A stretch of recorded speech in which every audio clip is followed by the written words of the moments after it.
Studio से live.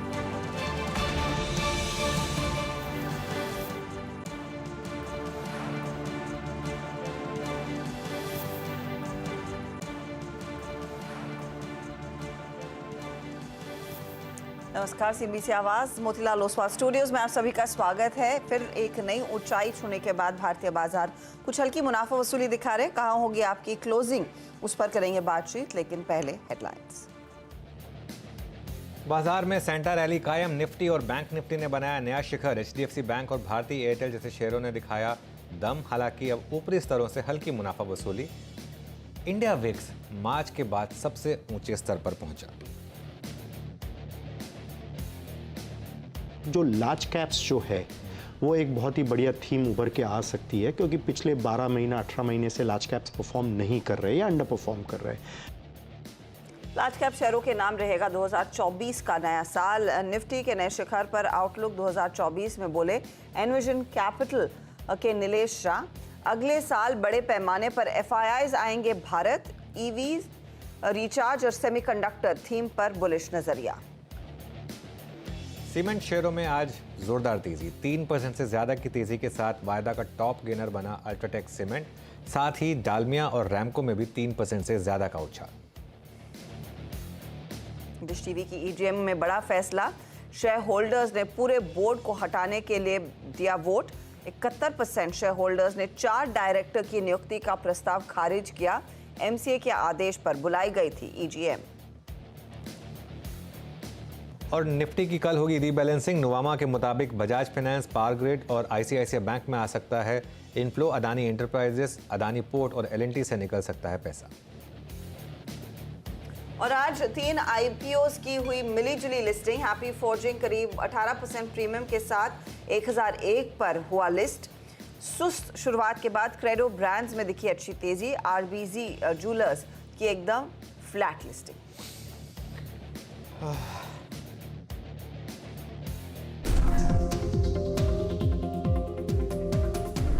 मैं एक सजेस्ट करूंगा कि आप निफ्टी में लॉन्ग कैरी करें। आपको कल एक अच्छा खासा, मुझे लग रहा है, गैप अप मिल सकता है। और मुझे ऐसा लग रहा है कि कल शायद आपको वापस एक ऑल टाइम हाई दिख जाए। पॉसिबिलिटी है। मुझे जो लग रहा है ना, आज शायद हम न्यू हाई लगा दें। आज ही ये पॉसिबल लग रहा है मुझे। उसका मैं रीज़न बताता हूँ। क्योंकि आज है महीने का आखिरी बुधवार और ट्रेंडिंग सीरीज में नॉर्मली जो लास्ट बुधवार होता है वो सबसे बड़ा दिन होता है। नॉर्मली सबसे बड़ा ट्रेंडिंग डे होता है। जो टेक्सचर है 1 step back 2 step forward. 1 step back हमने ले लिया था पिछले हफ्ते। इस हफ्ते 2 स्टेप फॉरवर्ड की तैयारी चल रही है मार्केट में। तो शॉर्ट बिल्कुल ना करें इस मार्केट में। और अगर आपको गलती करनी भी है ना, तो लॉन्ग साइड पर करें। जो हमारा गोल्डन रूल है, डिप एंड सिप, मतलब हर डिप पर बाय करना है और अपने सिप को नहीं छेड़ना है इस मार्केट में। और ये मेरे ख्याल से गोल्डन रूल पूरे 2024 में आप दोहराइए, बहुत पैसा बनेगा। ऑल टाइम हाईज यहां पर छूता हुआ। ऑल टाइम हाई फिर से एक बार। और हर्षदा वीरू, गुड आफ्टरनून। एक चीज़ मैं कहूँगा कि एक कुछ चीज़ों की ना कृपा होती है। एक मैं हमेशा अपने आप को ना, अपनी ब्लेसिंग्स को हमेशा काउंट करता हूँ, चाहे कुछ भी चल रहा हो लाइफ में। और मैं अपनी ब्लेसिंग्स को काउंट करता हूँ क्योंकि पिछले 20 साल मैं मैं एंकर बना था 2007 में। उससे पहले मैं खाली रिसर्च में था। उसके बाद से जब भी निफ्टी या सेंसेक्स में नया हाई बना है, मैं स्क्रीन पर रहा हूँ ना किसी बहाने। और पिछले हफ्ते मैं छुट्टी पे गया था और मार्केट में करेक्शन आ गई। उसके बाद मैं होप कर रहा था कि इस हफ्ते नया हाई बन जाए और वो नया हाई बना। तो इस चीज़ की खुशी है खैर मुझे। ऑब्वियसली थोड़ा सा मुनाफा वसूली आई है हायर लेवल से। लेकिन मैं एक दो चीज़ें बोलना चाहता हूँ मार्केट को लेकर। एक तो कई लोग कह रहे हैं कि अब इंडिया विक्स थोड़ा सा बढ़ गया है। उस चीज़ पर हमारा फोकस है। ऑब्वियसली आज थोड़ी सी प्रॉफिट टेकिंग आई है और इंडिया विक्स 15 पर आ गया है। इस महीने में ही करीब 20% की यहाँ पर एक अप मूव आ चुकी है इंडिया विक्स में। ये एक फैक्टर है जिस पर आप थोड़ी सी नज़र रखना चाहेंगे। ठीक है, बिल्कुल मैं भी रखूँगा। तेज़ी का व्यू है, बिल्कुल है, लेकिन हमेशा मैं एक चीज़ बोलता हूँ कि रिस्क मैनेजमेंट बहुत ज़रूरी है। और ये पहला साइन होता है जब मार्केट तेज़ी की मार्केट में भी विक्स इस तरीके से बढ़ा है और जिस तरीके से RSI जो रिलेटिव स्ट्रेंथ है उसमें थोड़ी सी कमी आई है। तो ये दो चीज़ें हैं जिसमें मैं बिल्कुल नज़र रख रहा हूँ। ऐसा नहीं है कि मैंने बस बोल दिया कि 22,000 आएगा ही आएगा, तो मतलब हम एक जिद पे अड़ जाएंगे कि नहीं 22,000 जब तक नहीं आएगा तब तक हम छोड़ेंगे नहीं उसको। मार्केट कहीं भी इंडिकेशन देगा कि प्रॉफिट बुकिंग आ रही है तो मैं सबसे पहले बोलूँगा कि अब प्रॉफिट बुकिंग आएगी। लेकिन मैं एक चीज़ कह रहा हूँ, 22,000 का अभी भी टारगेट इंटैक्ट है, लेकिन एक्सपायरी पर एक बार दोबारा चर्चा करेंगे। आज का आखिरी घंटा बहुत इंपॉर्टेंट रहने वाला है, डबल टॉप तो नहीं बनना चाहिए मार्केट में, और कल की एक्सपायरी। इसके बाद हम फ्राइडे को एक बार फिर व्यू लेंगे मार्केट पर, क्योंकि इस समय एक जो मुझे रिस्क लग रहा है वो ओवर हीटिंग का है, क्योंकि एकदम से मार्केट में बहुत तेज़ी आई है और ईयर एंड भी है, लेकिन वो सिर्फ एक अपने दिमाग में रखने के लिए। अभी भी आपको गलती करनी है तो लॉन्ग साइड पर ही करें, और बाय ऑन डिप्स की अभी तक स्ट्रैटेजी रखें जब तक मार्केट इंडिकेट ना करे प्राइस वाइज कि वो स्ट्रैटेजी चेंज हो रही है। तो बेसिकली तेजी की तरफ ही रहना है, भले ही आज हम ऊपरी लेवल से हल्के हुए हैं, लेकिन ऐसा नहीं है कि बहुत ज्यादा करेक्ट हो चुका है मार्केट। 21,605 था, इस समय 21,560 तक के स्तर आपकी स्क्रीन पर। क्लोजिंग के लिए कौन सा लेवल इंपॉर्टेंट रहेगा अनुज, क्योंकि उसी पर लोगों की नजरें रहेंगी। कंस्ट्रिंग आज कुछ कूल ऑफ देखने को मिला है। बिल्कुल कूल ऑफ हुआ, लेकिन एक चीज थी, कूल ऑफ में हम मॉर्निंग लो तक नहीं गए। जो सुबह जो ओपन लो 500 के था नीचे था। 21,495 था, 21,496 पे खुले, 21,495 का लो था, वहां तक नहीं गए। तो पहले सपोर्ट से ही बाउंस बैक कर लिया हमने। वैसे फर्स्ट सपोर्ट है 21,450 टू 21,500, और अगर बड़ा सपोर्ट जोन आप बात कर रहे हैं तो वो 21,300 से 21,350, लेकिन अगर स्टेबिलिटी आए तो फर्स्ट सपोर्ट जोन में ही बाय करिए हर्षिता। और आज सुबह जो मैं नीरज जी से बात कर रहा था, एक चीज़ में बता रहा था इसमें कि ऑल टाइम हाई हिट होने के बाद अगर मार्केट स्लिप होता है तो नॉर्मली जहाँ पर वो स्लिप खत्म होती है वो एक अच्छा मौका होता है बाय करने का। अब पिछले 1-1.5 घंटे का लो देख लीजिए आप, मेरे ख्याल से 21,523 524 के करीब रहा होगा, वो एक रीजनेबल स्टॉप लॉस बन जाएगा अगर आप अब ट्रेड ले रहे हैं तो। बैंक निफ्टी की जहाँ तक बात है ना, ये इंटरेस्टिंग है क्योंकि लगातार 48,000 तक जा रहा है। आज 48,200 भी क्रॉस किया, प्रीवियस हाई भी क्रॉस किया, उसके ऊपर टिक नहीं पा रहा है। लेकिन आज अगर हम 48,000 के ऊपर बंद हो गए अगर, तो मुझे लग रहा है कि एक नया एक्सपेंशन शुरू होगा। और मुझे लग रहा है HDFC बैंक, जितना मर्जी इसके मीम्स बने हो, जो मर्जी बने हो, इस महीने इसने लीड किया मार्केट को। इस महीने ये, जैसे हम सुबह भी डिस्कस कर रहे थे, अपना ताज वापस लेने को तैयार है। जो अपना एम्प्रर का ताज है वो लेने को तैयार है वापस। एक महीने में 10% चला है, और अगर FIs वापस आएंगे और अगर इस स्टॉक को चेस करना शुरू करेंगे तो मुझे लग रहा है जितनी पेन इसने दी है वो शायद एक रिजॉल्व होगी। अगर ये चलेगा तो फिर ऑब्वियसली बैंक निफ्टी चलेगा। तो व्यू तो पॉजिटिव है, बस एक जैसा मैंने कहा थोड़ा इंडिया विक्स पर ध्यान रखेंगे। मार्केट थोड़ा ओवर हीटेड हो रहा है, लेकिन बीच बीच में करेक्शन भी आएंगे, वो ठीक चलता रहेगा। अभी के लिए 22,000 और 50,000 हमारा जो व्यू है वो अभी भी इंटैक्ट है, लेकिन उसको हम रिविजिट कर सकते हैं अगर मार्केट ने जो ट्रेलिंग स्टॉप लॉसेस हैं उनको ब्रिज किया तो इनफैक्ट ये इंपॉर्टेंट लेवल्स 22,000 और 50,000 उसको एक माइलस्टोन के तौर पर रखें और उसी तरफ दरअसल तेजी की पोजीशंस आप बरकरार रखें। वीरू, गुड आफ्टरनून, बताइए स्टॉक स्पेसिफिकली आज तो काफ़ी हरकत देखने को मिली है, आपके रेडार पर क्या आया? बिल्कुल हर्षिता, कोई कमी नहीं अगर आप देखें स्टॉक स्पेसिफिक यहाँ पर रुझानों की। लेकिन मैं इस वक्त जिन स्टॉक्स को पिक कर रहा हूँ उसमें फ्रेश आई थिंक मतलब ऐसे कहते हैं रिस्क रिवॉर्ड रेशो अच्छा हो, फ्रेश एंट्री पे उस पर्सपेक्टिव से बातचीत करूँगा। देखिए इस वक्त 2 मेटल स्पेस के stocks, Nifty metal index at all time high, जो बात अनुज ने कही यहाँ पे, प्लीज़ अपने स्टॉप लॉसेस का, रीजनेबल स्टॉप लॉसेस का ध्यान रखिएगा। बट नाल्को एक बार फिर से इंट्राडे चार्ट्स पे या फिर बहुत शॉर्ट टर्म चार्ट्स पे अच्छा मूव देता हुआ, और एक बार स्क्रीन पे लेके आइएगा। और यहाँ पर भी OI समरी अच्छी है अभी भी, अगर आप देखें उसमें कोई दिक्कत नहीं है। नाल्को मेरी I think first preferred pick रहेगी या फिर स्टॉक रहेगा जिस पर मैं आई थिंक चर्चा करना चाहूँगा। अभी भी स्ट्रॉन्ग मूव देता हुआ, और 117.85 पे तक गया था, अभी करीब 117.50 पे ट्रेड कर रहा है। OI बिहेवियर नेक्स्ट सीरीज़ में भी, जनवरी की सीरीज़ में भी बहुत स्ट्रॉन्ग है, काफ़ी strong long roll over visible है इस स्टॉक में, पहला ये। उसके बाद दूसरा है JSW स्टील। एक बार इसकी स्क्रीन पर मैं आपके मतलब इसके चार्ट्स रखूंगा। 870.25 पे इसका स्पॉट ट्रेड करता हुआ, स्पॉट ने अभी यानी इस सेशन में आज 15 दिसंबर के स्विंग हाई वो था करीब 870 का, उसको पार किया। उसके बाद स्ट्रॉन्ग मूव लिया, लास्ट वीक इसने कूल ऑफ दिया था और 20 डे की ट्रैजेक्टरी को छुआ था, वहाँ से आज फिर 3 दिन में इसने नए हाइस को रीगेन कर लिया। Strong roll over, 65% roll over complete हो चुके हैं यहाँ पर। उसके बाद दिग्गजों में ही टाटा मोटर्स की प्राइस परफॉर्मेंस को देखिएगा एक बार, आपकी स्क्रीन पे आएगा। 737 इसने भी लास्ट वीक के स्विंग हाई को 735 को पार किया आज ही के सेशन में, और इसने भी रिक्वायर्ड जो कूलिंग ऑफ थी वो देखी। और आप देखिए जनवरी फ्यूचर्स में 1.18 करोड़ शेयर बिल्डअप हुए और रोल ओवर्स करीब 60% हो चुके हैं। तो रोल ओवर्स आई थिंक मेरे ख्याल से जब हम कल सीरीज़ का एंड करेंगे समवेयर अराउंड 80-85% रोल ओवर इसमें हो चुके होंगे। अच्छा मूव देता हुआ। और एक लास्ट स्टॉक होगा एनबीएफसी स्पेस में, दैट्स चोला फाइनेंस। एक बार स्क्रीन पे लेके आइएगा। यहाँ पर भी मूव काफ़ी स्ट्रॉन्ग है और डेटा स्ट्रॉन्ग है। नेक्स्ट मंथ में यानी जनवरी में इसमें भी बिल्डअप काफ़ी अच्छा खासा है। आपकी स्क्रीन पे ये ओपन इंटरेस्ट है दिसंबर फ्यूचर्स का, लेकिन जनवरी फ्यूचर्स को देखिए करीब करीब 21% ओआई बिल्डअप हुआ। तो ये 5 स्टॉक्स जिन पर मेरी नजरें हैं। हर्षदा, चले तो ये काउंटर्स रेडार पर वीरू के, और कुछ और स्टॉक्स पर इनमें से राय भी लेंगे टेक्निकली कैसे पॉइज्ड है, आगे का ट्रेड क्या है। ट्रेंडिंग काउंटर्स आपकी स्क्रीन पर लेकर आएंगे। आज स्विंग देखने को मिला, ऊपर नीचे हुआ है बाजार, लेकिन तेजी में आप देखिएगा सीमेंट कंपनियां अल्ट्राटेक 4% के गेंस पर, ग्रासिम में करीब 1.5% का इजाफा। ये एक अच्छी खासी मजबूती वाला स्पेस रहा है नोमरा की रिपोर्ट के बाद। हिंडाल्को में खरीदारी, बजाज ऑटो भी करीब करीब 3% के गेंस पर आज जाकर टिकता हुआ नजर आया। दालमिया भारत, रामको सीमेंट, कुछ और सीमेंट कंपनियां आती हुई। बैंक ऑफ बड़ौदा में अच्छे मूव्स हैं, 2.5% का इजाफा यहाँ। और आज एमएनएम फाइनेंशियल में हम देख रहे हैं खरीदारी लौटती हुई दिखाई दी है, करीब 2-2.25% का इजाफा। मुनाफा वसूली कहाँ है? ब्रिटानिया, अदानी एंटरप्राइजेस, एनटीपीसी और टेक महिंद्रा थोड़े से सॉफ्टवेयर साइड पर ट्रेड करते हुए दिखाई दे रहे हैं। तो ये इनफैक्ट आपके लिए वो स्टॉक्स जहां पर तेजी और मंदी दोनों ट्रेड्स बनते दिखाई दिए हैं। इनफैक्ट कुछ मिड कैप स्टॉक्स भी हैं जहां पर सेल साइड की पोजीशंस। कॉरमेंडल इंटरनेशनल, जहां पर वो अमोनिया लीक एनोर में हुई है चेन्नई के पास, कंपनी ने उस पर बयान भी दिया, लेकिन 2% का करेक्शन आज। इंडिया सीमेंट आज करेक्ट कर रहा है। आरईसी और जीएनएफसी में हम देख रहे हैं हल्की सी मुनाफा वसूली आज बनती दिखाई दी है। तो ये इनफैक्ट वो तेजी और मंदी वाले ट्रेड्स आपकी स्क्रीन पर आ गए हैं। चलिए, हमारा पैनल तैयार है आपको आज दोपहर के ट्रेड्स देने के लिए।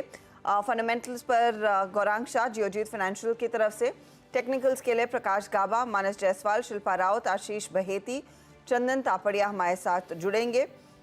फोकस रहेगा आज सीमेंट कंपनियों पर। सुमित आपको बताएंगे कि एग्जैक्टली वो नोमरा की रिपोर्ट क्या कह रही है, जिसके बल पर आज सीमेंट स्टॉक्स में भरपूर तेजी देखने को मिली।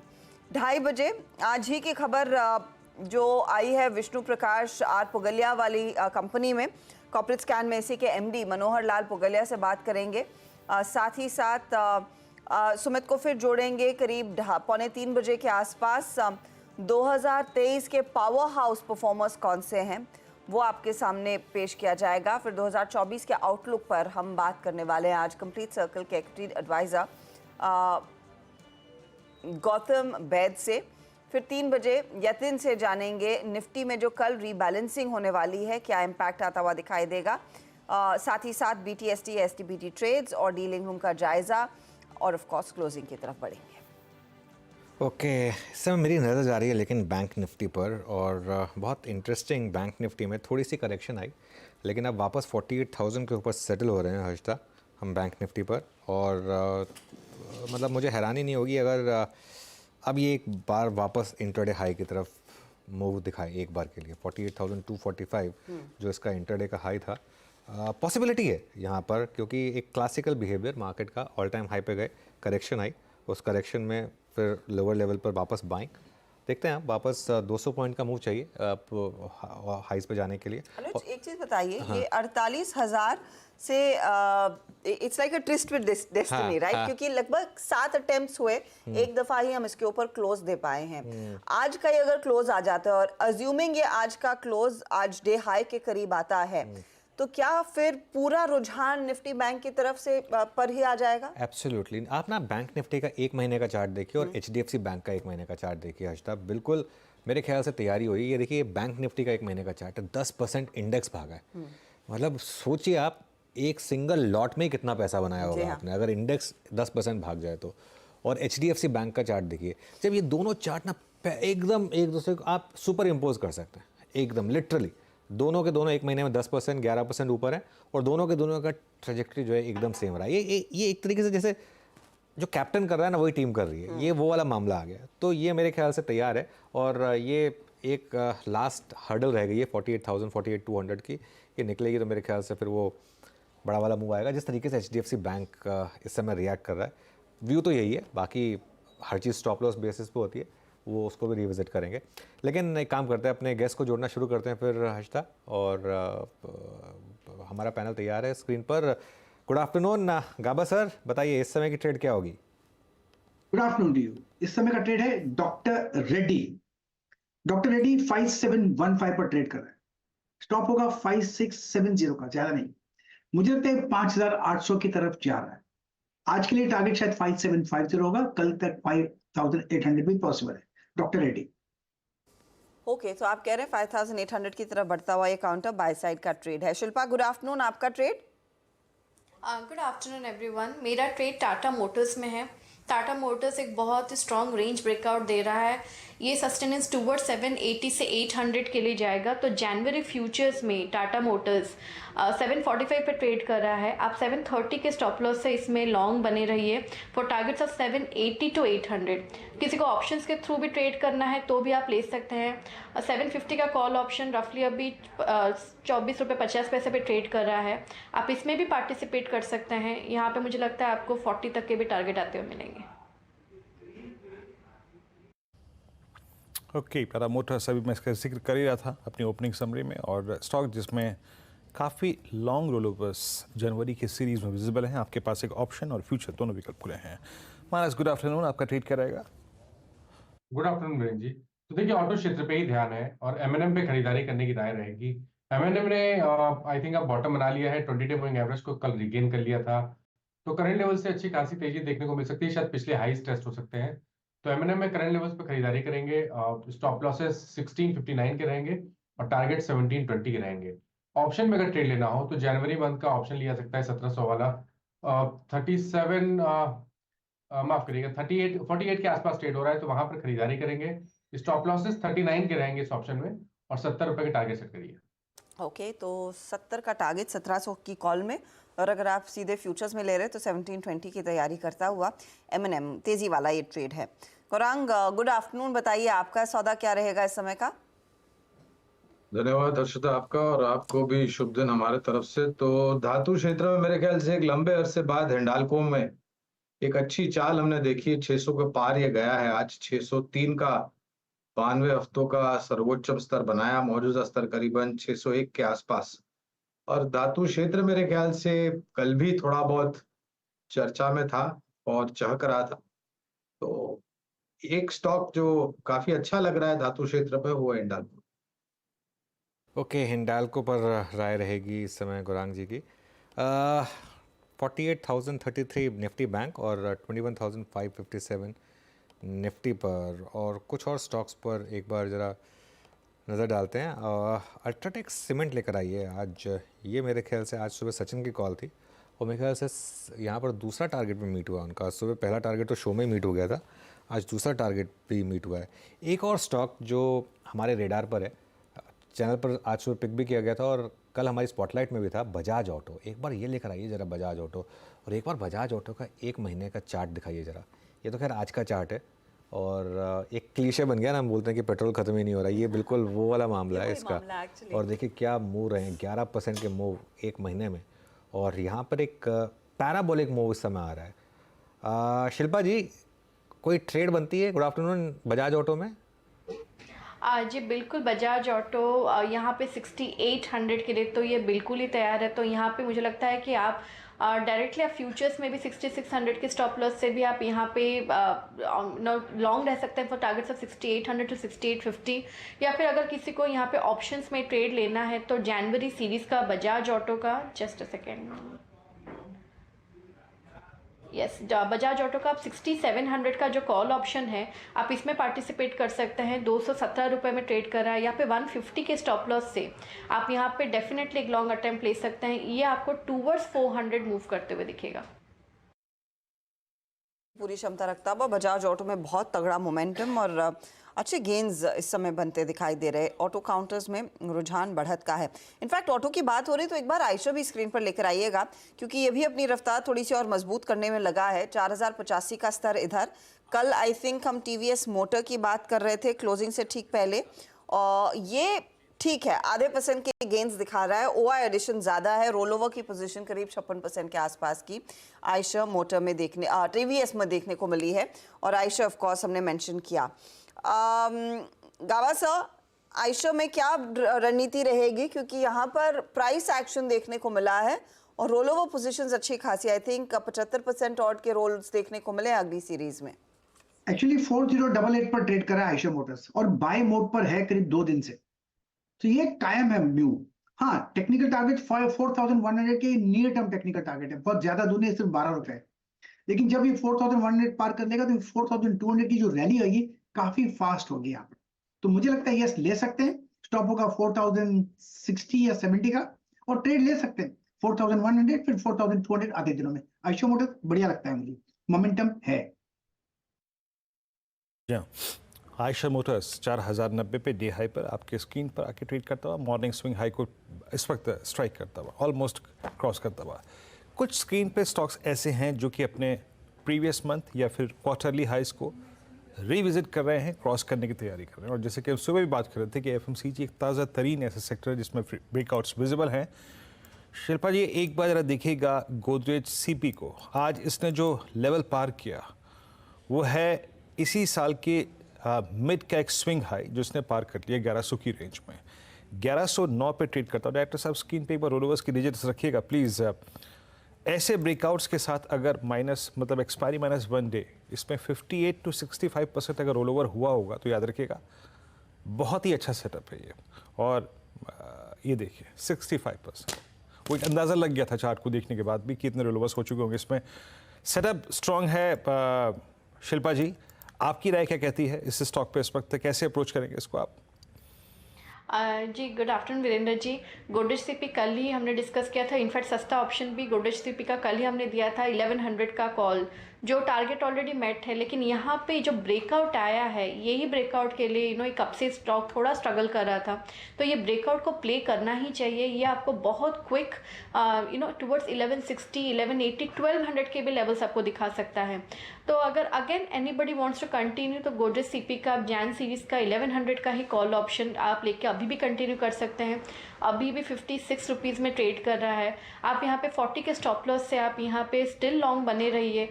ये आपको 80 तक के भी लेवल शायद आपको यहाँ पे ट्रेड करते हुए मिलेगा। जैम, तो इस कॉल पे नज़र रखिएगा। सेटअप रोलोवर्स चार्टिकली बहुत अच्छी स्थिति में है। सुबह सुबह जब आज हम पहला सौदा कर रहे थे उस वक्त जो शुरुआती ट्रेड्स थे उसमें एक ट्रेड राजेश जी ने पिक किया था और वो था पिडलाइट। बहुत स्ट्रॉन्ग मूव दिया इसने, पिक किया था करीब 2690 की रेंज में, गया करीब इनिशियली 2708 तक का स्विंग दिखे गया, फिर डिप आया 2670 तक का और अभी कुछ देर पहले करीब 2620 का नहीं 2720 का ही लगा के आया। स्ट्रॉन्ग मूव है।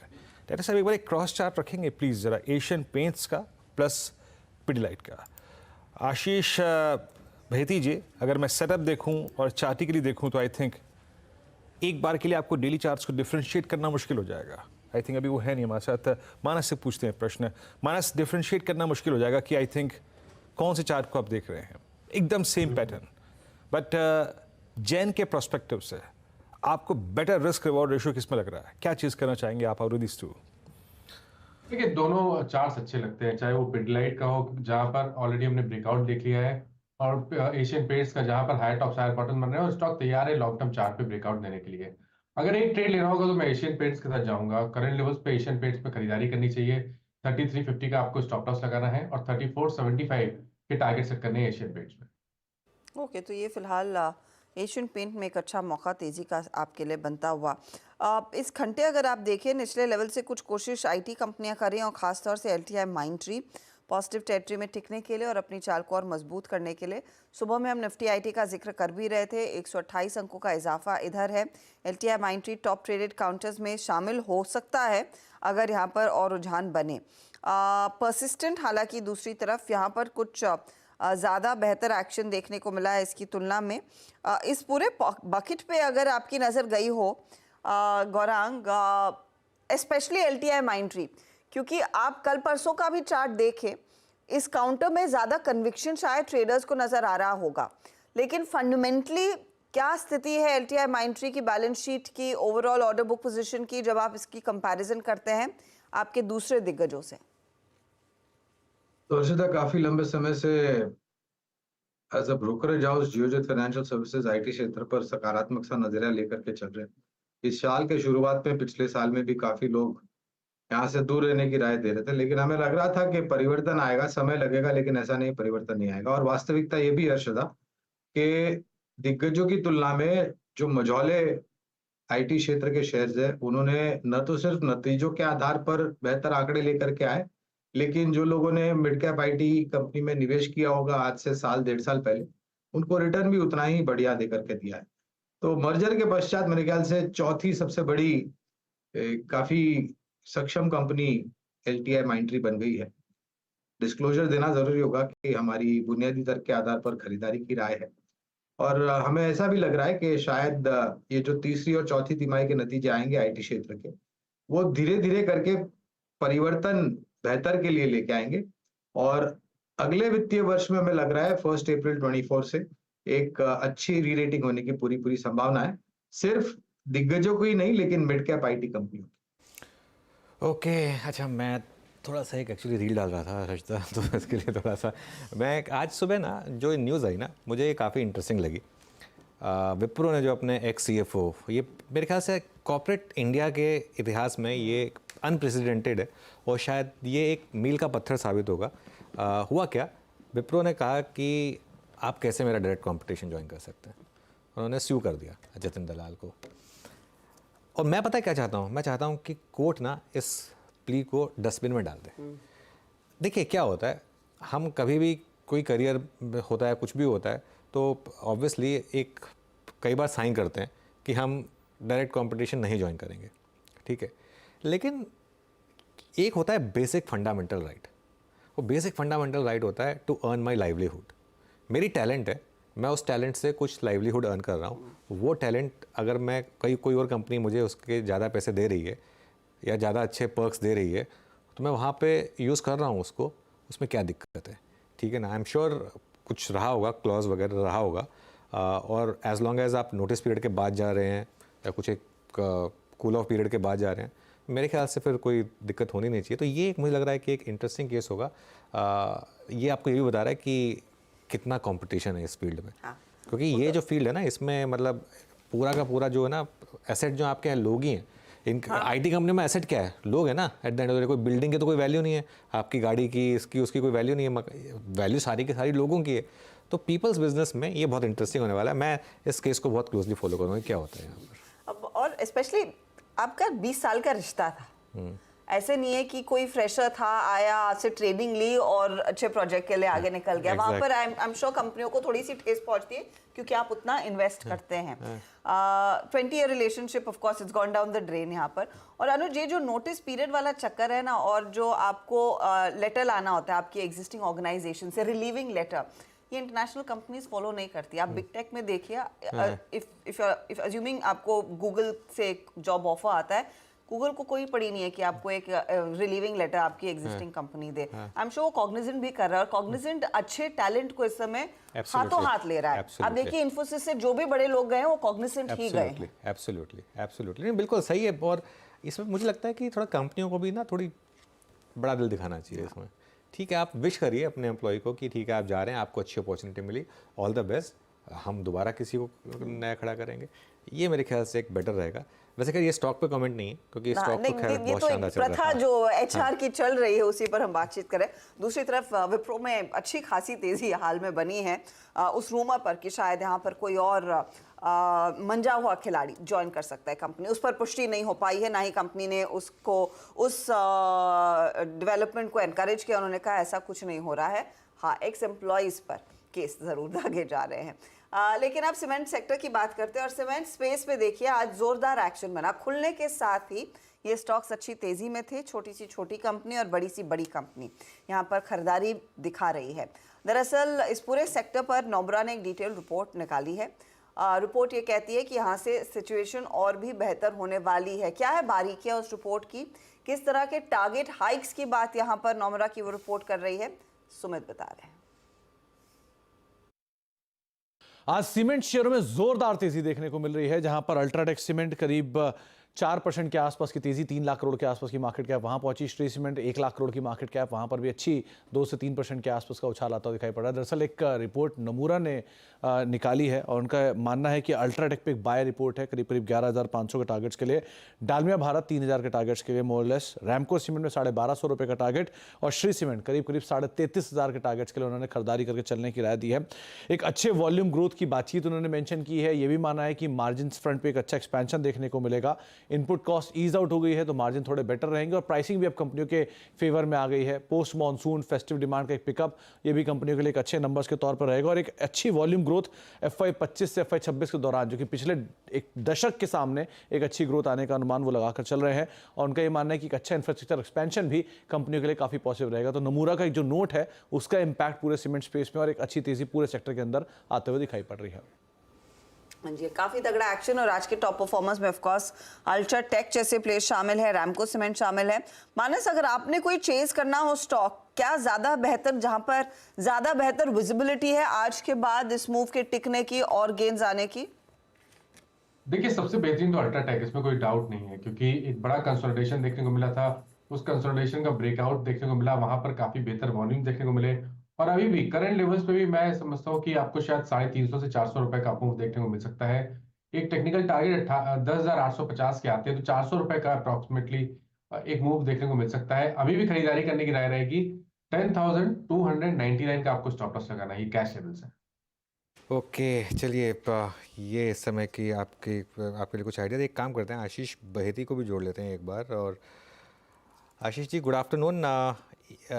सुबह आपका कॉल शायद ACC पर था, अगर मेरी मेमोरी सही है। हाँ, अंबुजा पर था। अंबुजा और ACC दोनों में अच्छे मूव आए। एक बार जरा ACC पर कोई अपडेट देंगे इस समय डे हाई पर, और आपकी ट्रेड क्या होगी इस समय की? जी अनुज जी, थैंक यू। जी अंबुजा पे था और जिस आपका सेटअप अंबुजा और ACC दोनों में बना और काफी इंप्रेसिव है। इनफैक्ट ACC का जो चार्ट स्ट्रक्चर है, अंबुजा में तो जरूर खुलने के बाद थोड़ी सी हल्की सी प्रॉफिट टेकिंग देखने मिली है, लेकिन अंबुजा का डे हाई पे ट्रेड कर रहा है और जिस आपके से सेटअप बना हुआ है, हमें लग रहा है वेल प्लेस्ड है 2220 तक के लेवल दिखाने के लिए। तो खरीदारी की सलाह रहेगी इन लेवल्स पे भी। जो इसमें स्टॉप लॉस मेंटेन करना है ACC में, वो 2130 का एक SL मेंटेन करे। अनुज जी, मेरी जो अभी ट्रेड रहेगी वो HCL टेक्नोलॉजीज में खरीदारी की सलाह रहेगी। पिछले 4 दिनों से अच्छा सेटअप बना हुआ है और जिस हिसाब से चार्ट स्ट्रक्चर बना हुआ है, मुझे लग रहा है वेल प्लेस्ड है 1500 के बियॉन्ड लेवल दिखाने के लिए। तो 1500 के टारगेट के लिए इसमें खरीदारी की सलाह है। जो स्टॉप लॉस इसमें मेंटेन करना है 1450 का एक SL मेंटेन करे। ओके, आप HCL टेक्नोलॉजीज पिक कर रहे हैं। 1467 पे आपका बाय ट्रेड। अभी एक स्विंग लेके डे हाई की ट्रैजेक्टरी के नज़दीक आने की कोशिश करता हुआ। बहरहाल मेरे स्क्रीन पर अभी एक चीज़ हो रही है, दैट्स निफ्टी ऑटो इंडेक्स, वो डे हाई पर आ रहा है। कुछ देर पहले एक हमने ट्रेड लिया था गोदरेज CP शिल्पा जी के साथ, वो डे हाई पर आता हुआ 1113 रुपये 40 पैसे। मैं छोटे से स्विंग्स के पे फोकस कर रहा हूँ। और एक बार आप लेके आइएगा नवीन फ्लोरिन, एक ऐसे केस में जब UPL चल गया, टाटा केमिकल चल गया, कल बहुत स्ट्रॉन्ग मूव दिया, दीपक नाइट्राइट चल गया। एक बार आप लोअर एजेस पे जरा देखिए नवीन फ्लोरिन को। आशीष, आपसे ही पूछूंगा ये प्रश्न। नवीन फ्लोरिन में एक वो डिफरेंशियल परसिस्ट कर रहा है। Rest of I think chemicals की प्राइस परफॉर्मेंस बीते 1 महीने की और इसके प्राइस परफॉर्मेंस के बीच में है। अभी भी 100 day exponential moving average cross नहीं हुआ। इस वक्त 3876 पर आपको स्विंग एक्सपेक्ट कर रहे हैं नवीन फ्लोरिन में? जी वीरेंद्र जी, इनफैक्ट एक बेस अच्छा बन गया जिससे आपका चार्ट स्ट्रक्चर बना है। हमें लग रहा है कि जो इनके CEO का रेजिग्नेशन वाला डे था, अब वापस 28 आई थिंक 29 सितंबर को अभी वेल प्लेस्ड है उस जोन को वापस टेस्ट करने का। तो खरीदारी की सलाह रहेगी जिस हिसाब से केमिकल पूरे सेक्टर में टेलविंड बनी हुई है। हमें लग रहा है इसमें भी एक स्विंग ड्यू है। तो 3,970 के टारगेट के लिए इसमें खरीदारी की सलाह है। जो स्टॉप लॉस इसमें मेंटेन करना है वो 3,800 का एक SL मेंटेन करेगा। ओके, तो ये नवीन फ्लोरिन। और इनफैक्ट आज 11 बजे हम अनुपम रसायन के मैनेजमेंट से भी बात कर रहे थे और उन्होंने एक चीज़ कही कि एक अच्छी डिमांड इस समय अक्रॉस ज्योग्राफीज देखने को मिल रही है, स्पेशली US और जापान। और आपको याद है जापान का डर वो PI इंडस्ट्रीज पर भारी पड़ा था और स्टॉक क्या टूटा था जब एक जापानीज कंपनी जिसको वो सप्लाई करते हैं एग्रोकेमिकल्स, उन्होंने अपनी गाइडेंस कट की थी। लेकिन अनुपम रसायन ने साफ कह दिया है कि वो शॉर्ट टर्म की थोड़ी बहुत दिक्कतें होंगी कुछ कंपनियों से जुड़ी हुई, लॉन्ग टर्म डिमांड में कोई गिरावट नहीं देखने को मिल रही है। इनफैक्ट यूरोप से भी डिमांड अगले 3 से 6 महीनों में पिकअप होती हुई दिखाई देगी। इस केमिकल स्पेस में गौरांग, आप किस तरफ अपनी पोजीशन रखना चाहेंगे? ये कंपनी अनुपम रसायन जैसी जो पॉलीमर इंटरमीडिएट सप्लाई कर रही हैं, क्योंकि यूनिवर्स बहुत बड़ी है। आज आरती इंडस्ट्रीज ने कहा कि अगले 9 सालों के लिए इनके हाथ एक अच्छा खासा ऑर्डर हाथ लगा है एक पर्टिकुलर प्रोडक्ट को सप्लाई करने के लिए। और of course agri chemical side पर चैलेंजेस है, लेकिन अपॉर्चुनिटीज भी उतनी ही हैं। आप किस तरफ ज्यादा बुलिश हैं? हर्षदा, पहले तो पीआई इंडस्ट्रीज पर ही आते हैं। 3800 से ये फिसला, वो जो खबर आई चाइना से उसको लेकर के, और मेरे ख्याल से 3200 3100 के आसपास से थोड़ा संभला, और मौजूदा स्तर 3450-60 के आसपास। इसी पर ही हम खरीदारी की राय देंगे, क्योंकि हमने पीआई इंडस्ट्रीज को मैनेजमेंट को हमारी चैनल सीएनबीसी आवाज पर सुना था, और जो स्पष्टीकरण उन्होंने दिया था उससे हम संतुष्ट हैं। खरीदारी की राय आज की तारीख में भी बरकरार है। विनिति ऑर्गेनिक्स मेरे ख्याल से 1700 के आसपास था पिछली बार जब मेरी नजर पड़ी थी। यहाँ पर खरीदारी की राय है। ये एक ऐसा स्टॉक है जिसने बाकी अन्य स्पेशलिटी एग्रो केमिकल्स के मुकाबले तुलना में इतना कुछ किया नहीं है पिछले कुछ समय में।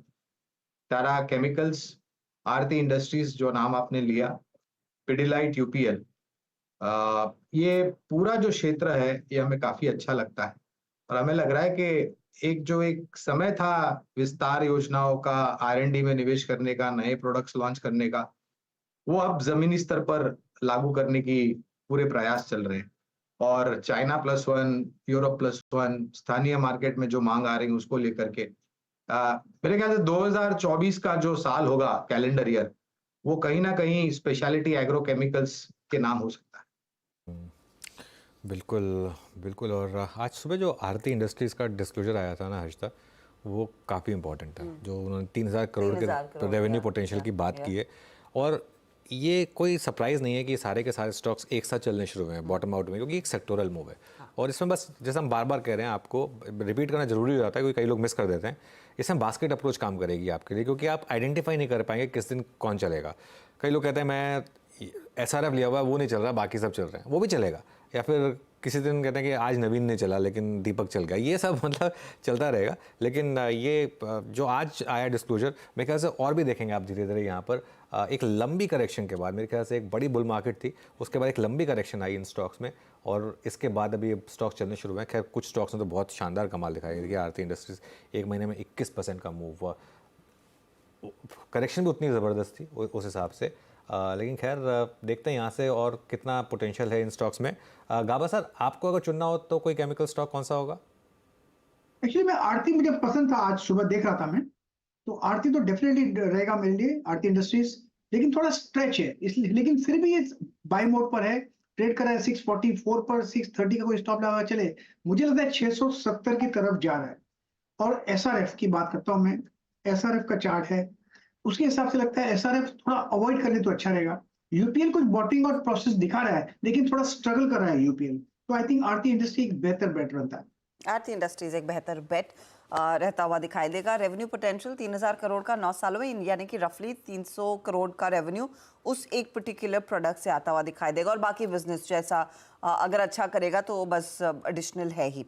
चलिए, आज फोकस में है एक रीसेंट लिस्टिंग, VRPRL यानी कि विष्णु प्रकाश आर पुगलिया। स्टॉक आप 4% से ज़्यादा भाग चुका है। आपको याद होगा सुबह में ही हम बात कर रहे थे कि उत्तराखंड सरकार से 2 ऑर्डर्स इनके हाथ लगे हैं amounting to 900 crore.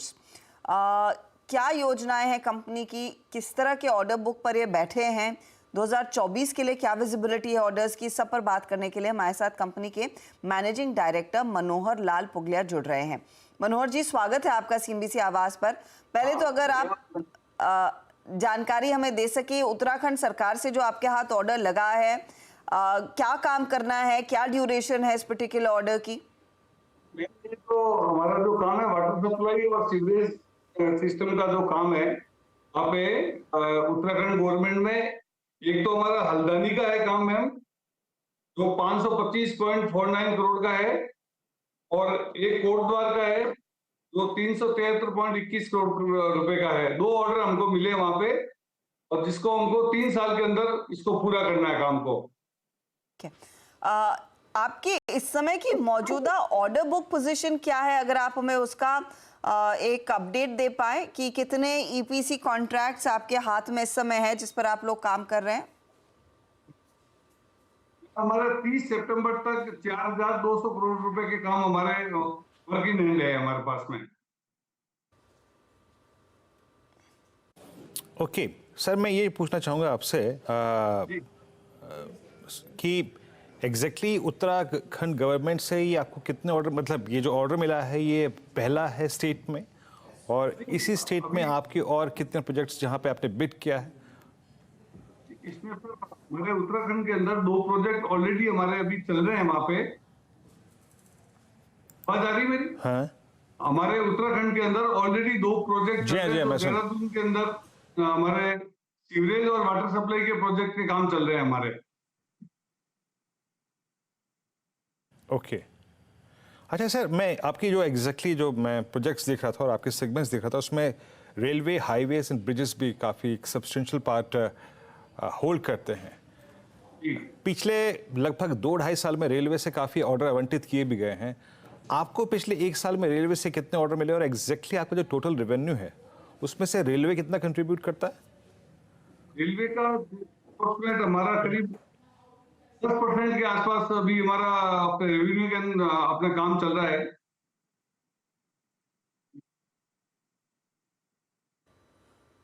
Sir railway में कितने, रेलवे के अंदर हाँ 10% का काम चल रहा है अभी हमारे, 10% है अभी आपके value। ओवरऑल ऑर्डर बुक का 10% है। मुझे ये बताइए कि आगे कितनी विजिबिलिटी है, कितने और ऑर्डर्स स्पेशली रेलवे और रोडवेज के आपके हाथ आएंगे, क्योंकि उसी पर शायद सरकार का फोकस रहने वाला है। हम काफी सारी रिपोर्ट्स पढ़ रहे हैं, तो रेलवे में किस तरह की टेंडरिंग होगी, कितने प्रोजेक्ट्स में आप भाग ले सकते हैं, कुछ अंदाजा है?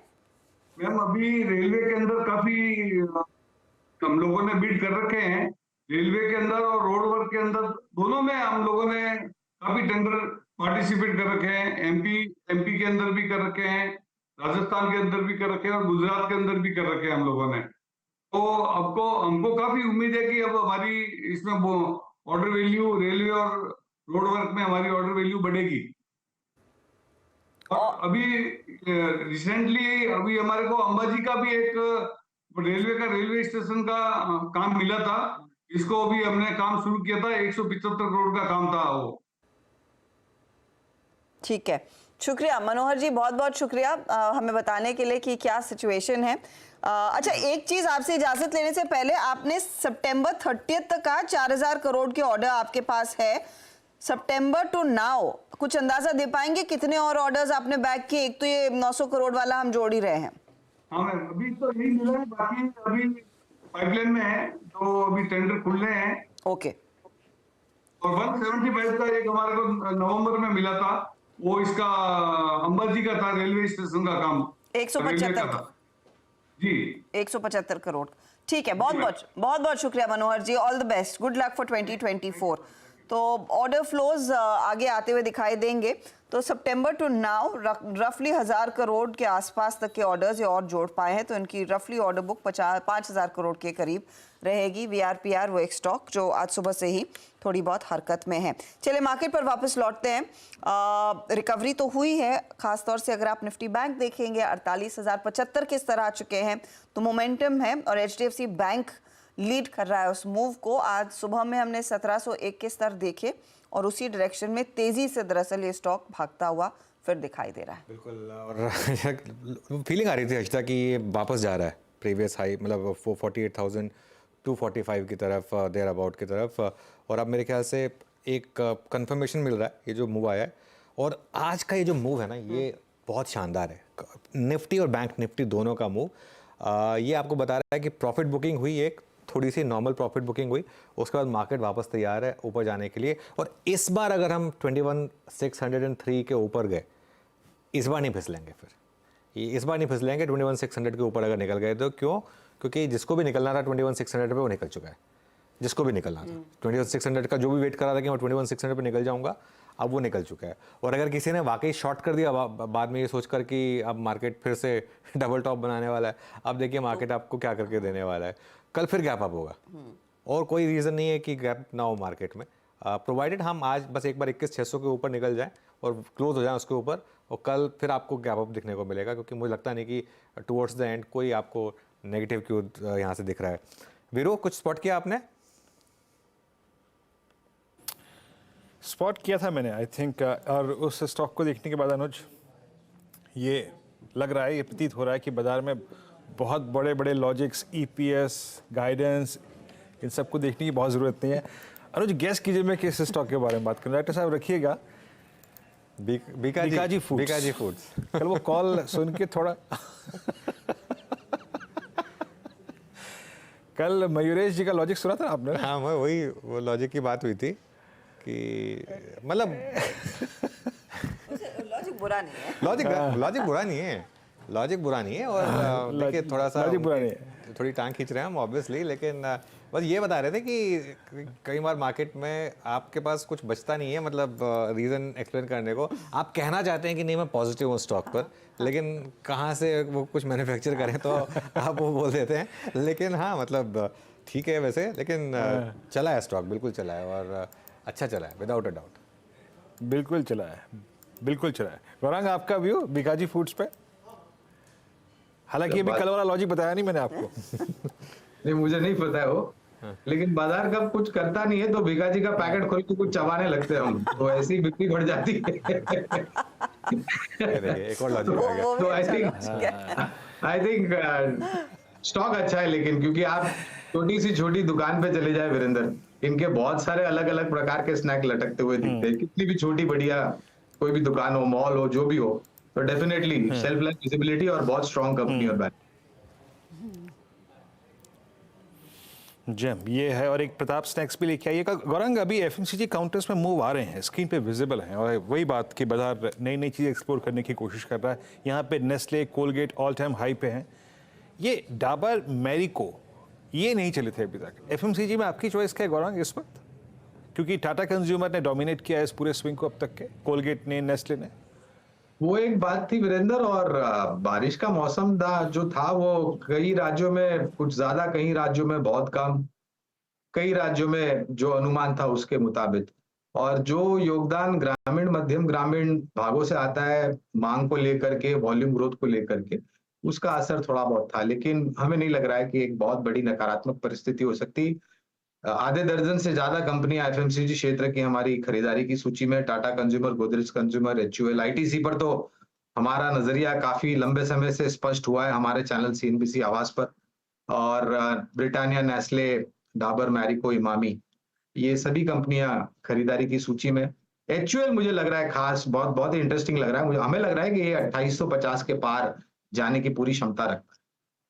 ओके, तो ये एचयूएल 2800 के पार जाने की क्षमता रखता है, इस पर नज़र रखिए। अच्छा, फटाफट से मानस आप देखिएगा एक बार एसबीआई का चार्ट, और एचडीएफसी बैंक तो हम जिक्र कर ही रहे थे, क्योंकि अब जो 400 पॉइंट की तेज़ी निफ्टी बैंक ने अपने नाम कर ली है, 48,135 के स्तर जो आपको दिख रहे हैं, वो दरअसल एसबीआई में भी मोमेंटम अच्छा खासा देखा जा रहा है, और एक्सिस बैंक भी अच्छा खासा कैचअप करता हुआ।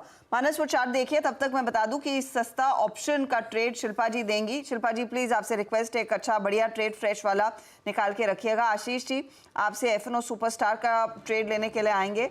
चंदन तापड़िया जुड़ गए हैं तो उनसे जानेंगे चार्ट का चमत्कार, और गौरांग एकदम बढ़िया वाला ट्रेड देंगे मिड कैप फंडा का, इस पर आएंगे। लेकिन निफ्टी बैंक की जो मजबूत होती चाल दिख रही है, उसमें एसबीआई जो तड़का और अपना एक्स्ट्रा जोड़ रहा है। मानस बताइए अगला पड़ाव क्या, और क्या ट्रेड में आप पार्टिसिपेट करेंगे? बिल्कुल पार्टिसिपेट करेंगे, क्योंकि देखिए 2 हफ्ते पहले एक ट्रायंगुलर फॉर्मेशन का ब्रेकआउट हमने वीकली चार्ट पे देखा था, जिसके टारगेट बहुत बड़े आते हैं 725 से लेकर 745 की रेंज में। तो करंट लेवल से भी अच्छी खासी तेजी देखने को मिल सकती है। अगर आप ट्रेडर हैं, 1 से 2 दिनों का ट्रेड लेना चाहते हैं, तो करंट लेवल्स पे खरीदारी करने की राय रहेगी। 639 का आपको स्टॉप लॉस लगाना है, और कम से कम 660 जो पिछला हाई अभी कुछ दिन पहले बना था, वही आपके टारगेट होंगे।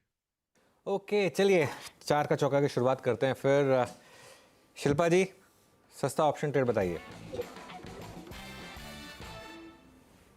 अनु जी, सस्ता ऑप्शन अभी टाइटन में है। टाइटन बहुत अच्छे मूव दे रहा है, अबव 3600 सस्टेन करके एक स्ट्रॉन्ग मूव टूवर्ड 3650 तो आ ही गया है। तो मुझे लगता है यहाँ पे 3700 से लेके 3800 आपको क्विकली 1-2 दिन में आने चाहिए।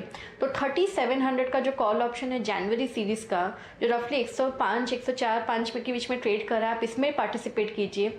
स्टॉप लॉस 85 का रखिए। जो पहला टारगेट रहेगा वो 128 का रहेगा, उसके बाद 145 से लेके 160 के बीच में आपको ये वापस ट्रेड करते मिलेगा। शिल्पा जी, आपका एक्चुअली ट्रैक रिकॉर्ड सस्ता ऑप्शन का इतना अच्छा है कि जितनी देर में आपने बात की उतनी देर में पहले ही वो 110 पे पहुंच चुका था ऑप्शन, तो 104, 105 पे था नहीं। और कई बार मैं सोचता हूँ प्रेशर रहता होगा शिल्पा जी के ऊपर कि आज टारगेट मीट होना चाहिए। आई नो, इसीलिए शिल्पा जी फिर की आदत है कि आजकल 2-3 टारगेट्स दे देती है कि ये नहीं तो ये सही, ये नहीं, जब ये अचीव होगा तो अगला और फिर अगला। लेकिन हाँ, टाइटन 3700 का कॉल और फिर अगला टारगेट, पहला टारगेट अब लेकर चलेंगे 128 का और उसके आगे 145 48 तक के लेवल्स भी आ सकते हैं। आशीष जी बताइए, एफएनओ सुपरस्टार।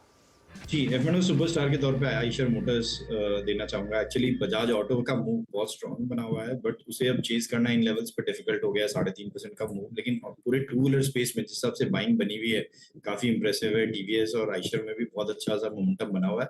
आई थिंक हमें लगता है कि आइशर में इन लेवल्स पे भी अभी ट्रेड किया जा सकता है, और जिस आपका सेटअप है ये फिर अपने ऑल टाइम हाई के लिए प्लेस्ड है जाने के लिए। तो 4200 के टारगेट के लिए इसमें खरीदारी की सलाह रहेगी। जो स्टॉप लॉस इसमें मेंटेन करना है वो 4040 का एक एसएल मेंटेन करें। ओके, तो यहाँ पे आपका आइशर मोटर्स इस कार्यक्रम में डिस्कस भी किया गया कई बार। चंदन के पास चलते हैं अगले ट्रेड के लिए, हमारे साथ जुड़ चुके हैं। चंदन, गुड आफ्टरनून। आपका ट्रेड क्या रहेगा? कन्विक्शन ट्रेड, मतलब आज का चार्ट का चमत्कार। बिल्कुल, मेरा फोकस रहेगा CESC, कलकत्ता इलेक्ट्रिक, और यहाँ पे एक पॉजिटिव प्राइस एक्शन देखने को मिला है। 3-4 दिन पहले एक हल्का सा डिप आया था और उसके बाद में जो रिकवरी हुई है एक नया ब्रेकआउट इस स्टॉक को दे रहा है। ऑलरेडी अपने लाइफ टाइम हाई पे है और जिस हिसाब से 125 126 के ऊपर होल्ड कर रहा है, मौजूदा लेवल से 5 से 8% का रनअप बनना चाहिए। तो 126-27 के बीच में CESC ले, 122 का सपोर्ट रहेगा, ऊपर में 135 के टारगेट के लिए। ओके, चलिए ये होगी बात CESC की। अब आते हैं गौरांग जी के पास एक मिड कैप फंडा ट्रेड के लिए। गौरांग जी बताइए आपकी मिड कैप फंडा ट्रेड। तो अनुज भाई, फार्मा से औरबिंदो फार्मा को चुना है हमने, और खबरों को लेकर के थोड़ी बहुत परिस्थिति थी यहाँ पर, लेकिन नतीजों के आधार पर अगर आप देखें तो काफी सकारात्मक। बहुत ही न्यूनतम सा लक्ष्य मध्यम अवधि के लिए जो हमें निर्धारित किया वो करीबन 1150-1200 तक का है। और अगर सुधार हुआ नतीजों में और नए लॉन्चेस को लेकर के, तो इस लक्ष्यांक को हम ऊपर की तरफ साथ देंगे। ओके, तो औरो फार्मा ये ट्रेड गौरांग आपके लिए पिक कर रहे हैं। आज इनफैक्ट एक डेवलपमेंट आ भी रही थी कि US FDA की तरफ से एक ड्रग अप्रूवल मिला है इनको। चलिए आपके लिए मैं रैप कर देती हूँ सभी ट्रेड्स। शिल्पा जी ने पिक किया है टाइटन और 3700 का कॉल सुझाया। करीब 104 पर कहा था वैसे इन्होंने, 111 हो चुका है। 128 आपका टारगेट, 145 अगला टारगेट, 85 का स्टॉप लॉस। आशीष बहेती ने पिक किया है आइशर मोटर्स, 4200 के लिए एक अपॉर्चुनिटी, 4040 के लेवल्स आप स्टॉप लॉस के तौर पर नोट करेंगे। CSC पसंद है चंदन को, 135 का टारगेट, 122 स्टॉप लॉस। और औरो फार्मा के फेवर में है गौरांग, जहां पर इनको भी अपॉर्चुनिटी दिख रही है और मजबूती की। तो ये इनफैक्ट वो ट्रेड्स जो आपकी स्क्रीन पर आ रहे हैं। एक दो और स्टॉक्स जहां पर मोमेंटम देखा गया है और पूरे दिन दरअसल तेजी रही है। आशीष जी, एक बार आप देखेंगे प्लीज सोना BLW का चार्ट। आई एम श्योर ये सुबह में डिस्कस हुआ है, क्योंकि खुलने के साथ ही यहाँ पर भी मोमेंटम जरूर जोर पकड़ रहा था। अब 6.5% ऊपर है और इसका इनफैक्ट कैंडलस्टिक चार्ट देखेंगे तो थोड़ा सा प्राइस एक्शन, थोड़ा बहुत वॉल्यूम पिकअप भी देखा गया है। अगला पड़ाव क्या रहेगा, क्योंकि ये 52 वीक हाई से ज्यादा दूर है नहीं, वो 652 का स्तर था। जी अर्षिता मैम, बहुत अच्छा प्राइस वॉल्यूम ब्रेकआउट देखने मिला है, और जिस हिसाब से आज वॉल्यूम से आई थिंक 10 मिलियन शेयर्स के करीब का वॉल्यूम हो गया है, और स्टॉक अपने जून 2022 के लेवल्स पे वापस आ गया है जो हाई था। हमें लग रहा है वेल प्लेस्ड है ये 650 एंड उसके बियॉन्ड के लेवल्स के लिए। जिनके पास भी लॉन्ग है बने रहे, इन लेवल्स पे थोड़ा सा चेज करना मुश्किल है, क्योंकि 6.25% का मूव, 6.5% का मूव ऑलरेडी आज आ चुका है। कोई भी डिप आती है तो जरूर खरीदारी की सलाह रहेगी। ईवी के लिए एक अच्छा प्रॉक्सी प्ले बन जाता है ईवी स्पेस के प्ले करने के लिए। जिनके पास लॉन्ग है, स्टॉप लॉस जो उन्हें मेंटेन करना है उस 598 का एक एसएल मेंटेन करें और 650 के टारगेट के लिए बने रहे। ओके, चलिए अब एक काम करते हैं। निफ्टी की तिमाही समीक्षा के लिए कल एक एडजस्टमेंट होगा, और इस रीबैलेंसिंग पर नुवामा ने एक रिपोर्ट निकाली है जो ये बताती है कि किन शेयरों में आपको इनफ्लो दिखेगा और किन शेयरों में आउटफ्लो निकलेगा। ये कुछ ही देर में यतिन को जोड़ेंगे इसके लिए, लेकिन एक बार ज़रा उससे पहले वापस निफ्टी बैंक पर नज़र डालते हैं। 48,140, तो इंट्राडे हाई से बहुत ज़्यादा दूर नहीं है अब हम 48,200 एंड आई थिंक 245 48,245 का हाई था, तो अभी 100 पॉइंट दूर रह गए हैं सिर्फ इंट्राडे हाई से। और मुझे लग रहा है कि शायद वहाँ तक जाने की तैयारी हो रही है यहाँ पर। एक दो और स्टॉक देखते हैं, एक बार मैक्स फाइनेंशियल लेकर आइए। मैक्स फाइनेंशियल में एकदम से मूव आया और अब डे हाई पर ये स्टॉक इस समय मैक्स फाइनेंशियल का। इस पर कोई व्यू आपका मानस मैक्स फाइनेंशियल पर? बिल्कुल, देखिए अब ऐसा लग रहा है कि स्टॉक ने बॉटम बनाया है 100 डे मूविंग एवरेज के आसपास। आज एक प्राइस ब्रेकआउट देखने को मिला है, तो मेरा समझना है कि एक मीनिंगफुल बाउंस बैक में 990 तक के भाव देखने को मिल सकते हैं। अभी खरीदारी करने की राय रहेगी और 939 का आपको स्टॉप लॉस लगाना है। ओके, अच्छा, मैक्स फाइनेंशियल का जिक्र यहाँ पे हो गया। हालांकि मैं 2 स्टॉक्स लेना चाह रहा था यहाँ पे, लेकिन एक का वक्त है अभी, क्योंकि उसके बाद कुछ और पहलुओं पर बातचीत करेंगे। डीएलएफ को लेके आइए 721, और डायरेक्टर साहब स्क्रीन पे रखिएगा इसके साथ इसके रोलोवर्स क्या पे। जरा एक बार आप डीएलएफ के रोलोवर आंकड़े देखिए। इस पूरे सेक्टर में सबसे स्ट्रॉन्ग और इम्प्रेसिव अगर किसी के रोलोवर्स के फिगर हैं रियल स्टेट में, तो वो है डीएलएफ 722 पे। शिल्पा जी, आप लोगों का जो हाउस व्यू है, और रोलोवर 61% हो गए दिसंबर में। जितने भी अगर आप देखें तो आज थोड़े बहुत जन फ्यूचर्स में जो भी एडिशन हुआ है काफ़ी सब्सटेंशियल हुआ है। फ्रेश एडिशन जनवरी में काफ़ी हुआ है। आप लोग का जो जनवरी का पर्सपेक्टिव है डीएलएफ पे वो क्या है? क्योंकि जून 2008 के बाद के अब तक के सारे लेवल्स कट चुके हैं इसमें। अगर हम लोग आप ऑप्शन चेन में देखेंगे तो 720 पे कॉल राइटर्स बहुत अग्रेसिव है, लेकिन यहाँ पे सस्टेनेंस अबव 720 बिल्कुल हिंट दे रहा है कि यहाँ पे रोल ओवर स्ट्रॉन्ग भी है, और ये शायद अभी एक स्ट्रॉन्ग मूवमेंट टूवर्ड 750 से 760 आपको दिखाएगा। तो डीएलएफ डेफिनेटली एक बाय है हमारे यहाँ से, चाहे वो टेक्निकल से हो, डेरिवेटिव से हो। हम सब ने इसमें टाइम एंड अगेन इसमें रिकमेंडेशन दिया हुआ है, और for positional targets toward 780 to 800 भी है। तो अगर जैन सीरीज में अगर किसी को प्ले भी करना है तो 730 का कॉल ऑप्शन आप इसमें पार्टिसिपेट कर सकते हैं। रफली 27-28 रुपीज़ में ट्रेड कर रहा है। आप यहाँ पे स्टॉप लॉस 18 रुपीज़ का रखिए, और डिक्लाइंस में थोड़ा मिले 22 की तरफ तो भी आप बाय कीजिए। स्टॉप लॉस 18 का मेंटेन कीजिए। यहाँ पे मुझे लगता है आपको 38 से लेके 45 के टारगेट्स आते हुए दिखेंगे। ओके, तो 730 का कॉल डीएलएफ वाला अच्छा चलेगा। वहाँ पर तेज़ी की पोजीशंस, और आइदर वे 780 की पोजीशंस के लिए तेज़ी भी आप कर सकते हैं। फ्यूचर्स में सीधा यहाँ पर अच्छा मोमेंटम है। चलिए, हम यतिन को कुछ ही देर में जोड़ेंगे, लेकिन 2023 का साल देखिए हम माइंड डाउन कर रहे हैं, तो हर रोज़ आपको कुछ ऐसे ही एलिमेंट्स दिखाएंगे जो इस साल सबसे ज़्यादा रिटर्न्स पर बाजार को लेकर आए हैं। सुपर हाईवे पर दौड़ रहा है बाजार रिटर्न्स के मामले में। इस दौड़ में किस ग्रुप ने लेकिन सबसे ज़्यादा रफ्तार पकड़ी है, इसका जायजा अब लिया जाए। सुमित हमारे साथ जुड़ रहे हैं। सुमित, बताइए। देखिए, ये साल बढ़िया रहा बाजार के लिए, और इस बाजार की तेजी में अलग अलग ग्रुप्स की तरफ से एक शानदार प्रदर्शन आता हुआ दिखाई पड़ा। तो शुरुआत करता हूं सबसे पहले उस ग्रुप के साथ जिसने इस बारी सबसे बेहतरीन रिटर्न दिया, वो है मुर्गप्पा ग्रुप। करीब 52% की बढ़िया तेजी इस ग्रुप में आते हुए दिखाई पड़ी। करीब 3.39 लाख करोड़ रुपए के आसपास ग्रुप की मार्केट कैप पहुंचते हुए दिखाई पड़ी। हीरो ग्रुप, हालांकि मार्केट कैप में उतना बड़ा नहीं, लेकिन फिर भी 83,000 करोड़ रुपए की मार्केट कैप, 50% का शानदार रिटर्न इस ग्रुप की तरफ से आता हुआ दिखाई पड़ा। बाबा कल्याणी ग्रुप, रफली 34% की एक बढ़िया तेजी यहां भी देखने को मिली। 72,000 करोड़ रुपए के आसपास की मार्केट कैप इस ग्रुप की पहुंचते हुए दिखाई पड़ी। टाटा ग्रुप, देश का सबसे बड़ा ग्रुप, करीब 27.5 लाख करोड़ की मार्केट कैप, 30% के आसपास का जंप यहां पर भी आता हुआ दिखाई पड़ा। महिंद्रा ग्रुप की तरफ से रफली 4 लाख करोड़ के आसपास की मार्केट कैप पहुंचते हुए दिखाई पड़ रही है, और 30% के आसपास की एक अच्छे जंप यहां पर भी मार्केट कैप में देखने को मिला है। हिंदुजा ग्रुप की तरफ से 25% का एक इजाफा आता हुआ दिखाई पड़ा। रफली 2 लाख करोड़ के आसपास की ग्रुप की मार्केट कैप पहुंचते हुए दिखाई पड़ रही है। जेएसडब्ल्यू ग्रुप में रफली 3.25 लाख करोड़, कुछ एक्विजिशंस भी हुए हैं, और 20% के आसपास का जंप इस ग्रुप की मार्केट कैप के अंदर आता हुआ दिखाई पड़ा है। बजाज ग्रुप, एक नया माइलस्टोन 10 लाख करोड़ का अचीव हुआ। 20% की बढ़िया तेजी इस ग्रुप की तरफ से रही, और शानदार प्रदर्शन ग्रुप की कंपनियों की तरफ से आता हुआ दिखाई पड़ा। आईसीआईसीआई ग्रुप, करीब 9 लाख करोड़ रुपए के आसपास की मार्केट कैप, रफली 13% के आसपास का इजाफा यहां पर भी आता हुआ दिखाई पड़ा। और रिलायंस इंडस्ट्रीज की तरफ से जो रिलायंस ग्रुप है, करीब 19 लाख करोड़ की मार्केट कैप, 11% के आसपास का इजाफा ग्रुप की मार्केट कैप के अंदर इस बार हमने आता हुआ देखा। एचडीएफसी ग्रुप, करीब 15 लाख करोड़ के आसपास की मार्केट कैप, और 6% का इजाफा। अंडर परफॉर्मेंस रही लेकिन फिर भी करीब करीब 6% के आसपास का पॉजिटिव रिटर्न आता हुआ दिखाई पड़ा। दो ग्रुप जहां पर नेगेटिव अंडर परफॉर्मेंस रही, उसमें वेदांता करीब करीब 2.5 लाख करोड़ के आसपास की मार्केट कैप, 9% के आसपास का डिक्लाइन ग्रुप मार्केट कैप में देखने को मिला।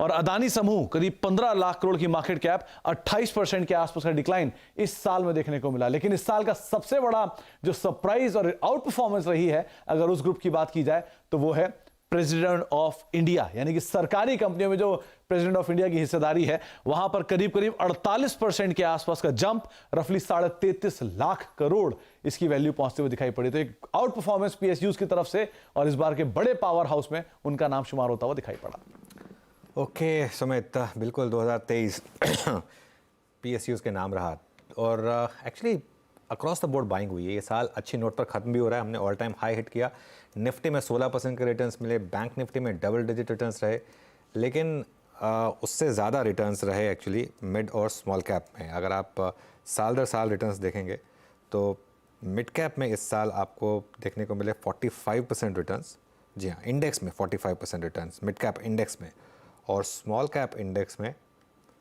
53% रिटर्न्स।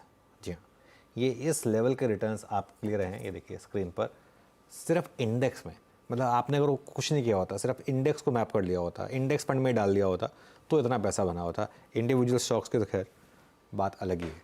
लेकिन 2024 में क्या होगा, क्या चलेगा, क्या आपको अवॉइड करना चाहिए? कंप्लीट सर्कल के इक्विटी एडवाइज़र गौतम बेद से समझते हैं अगले साल का आउटलुक का। Gautam ji good afternoon.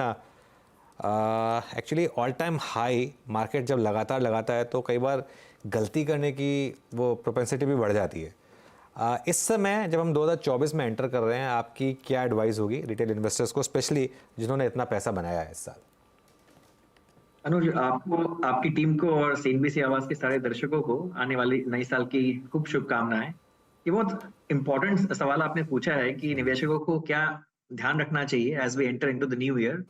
और इन्वेस्टिंग ऐसा क्षेत्र है जहां पे ये जानना जरूरी है कि क्या नहीं करना है। तो इस जंक्चर पे जब बाजार ऑल टाइम हाई पे है, वैल्यूएशंस महंगे हो गए हैं, बहुत यूफोरिया का माहौल है, इन्वेस्टर्स को क्या नहीं करना चाहिए, कुछ इंपॉर्टेंट पॉइंट्स है जो मैं आउटलाइन करना चाहूंगा सब दर्शकों के लिए। सबसे इंपॉर्टेंट, इस फेज में अपने रिसर्च प्रोसेस पे कॉम्प्रोमाइज मत कीजिए, क्योंकि अभी ऐसा माहौल है कि जब तक आप अपना research process, thorough research process को कंप्लीट करते हैं तब तक आपका शॉर्टलिस्टेड स्टॉक ऑलरेडी 20-30% बढ़ जाता है। तो always complete your research before buying a stock. Don't rush. अब हड़बड़ी में कोई स्टॉक को बिना रिसर्च किए खरीदिए मत, वो पहली सलाह है। दूसरी सलाह, बुल मार्केट जब इतनी तेजी पकड़ता है तो बहुत सारे रिटेल इन्वेस्टर्स हर उस स्टॉक को अपने पोर्टफोलियो में इंक्लूड करने की कोशिश करते हैं जो तेजी से भाग रहे हैं। और by the time the bull market comes to an end, ज्यादातर निवेशकों का पोर्टफोलियो बन जाता है like a big zoo with 50-60 stocks का पोर्टफोलियो बन जाता है from the initial starting 10-15 names. उसको भी अवॉइड कीजिए। तीसरा, डोंट टेक लीवरेज। उधारी लेकर स्टॉक्स खरीदने के लिए ज्यादा उत्सुक मत होइए, बिकॉज जब ऐसा माहौल होता है तो जब पैसा बनना इतना आसान लगता है, बहुत लोगों के मन में ये इच्छा जाहिर आती है कि क्यों ना मैं उधार लेकर शेयर मार्केट में इन्वेस्ट करूं। वो मत कीजिए। चौथी चीज, जस्ट बिकॉज क्वालिटी स्टॉक्स महंगे हो गए हैं तो आप डीप वैल्यू इन्वेस्टिंग को गलत तरह से मत कीजिए। Don't go down the quality curve. And वो जो स्टॉक्स सस्ते भाव में मिल रहे हैं इस बुल मार्केट में, वो सस्ते हैं because of a very valid reason. उनमें बिजनेस मॉडल की प्रॉब्लम है, या इंडस्ट्री स्पेसिफिक प्रॉब्लम्स है, या प्रमोटर स्पेसिफिक प्रॉब्लम्स हैं। तो सस्ते खरीदने के चक्कर में खराब बिजनेसेस को मत खरीदिए। तो ये भी बहुत इंपॉर्टेंट सलाह है। And fifth and very important point, जब बुल मार्केट चलता है तो 2 या 3 हॉट थीम्स या हॉट सेक्टर्स जो इन वोग आ जाते हैं, उनमें ज्यादातर इन्वेस्टर्स का 70-80% एलोकेशन चला जाता है इन द ओवरऑल पोर्टफोलियो। लेकिन एक लॉन्ग टर्म सक्सेसफुल इन्वेस्टर वो होता है जो हमेशा पोर्टफोलियो कंस्ट्रक्शन पे ध्यान देता है। तो even though railways, defence, power, PSUs, EPC companies, renewable energy, बहुत सारे हॉट थीम्स चल रहे हैं इस बाजार में। ईएमएस भी उनमें से एक थीम है।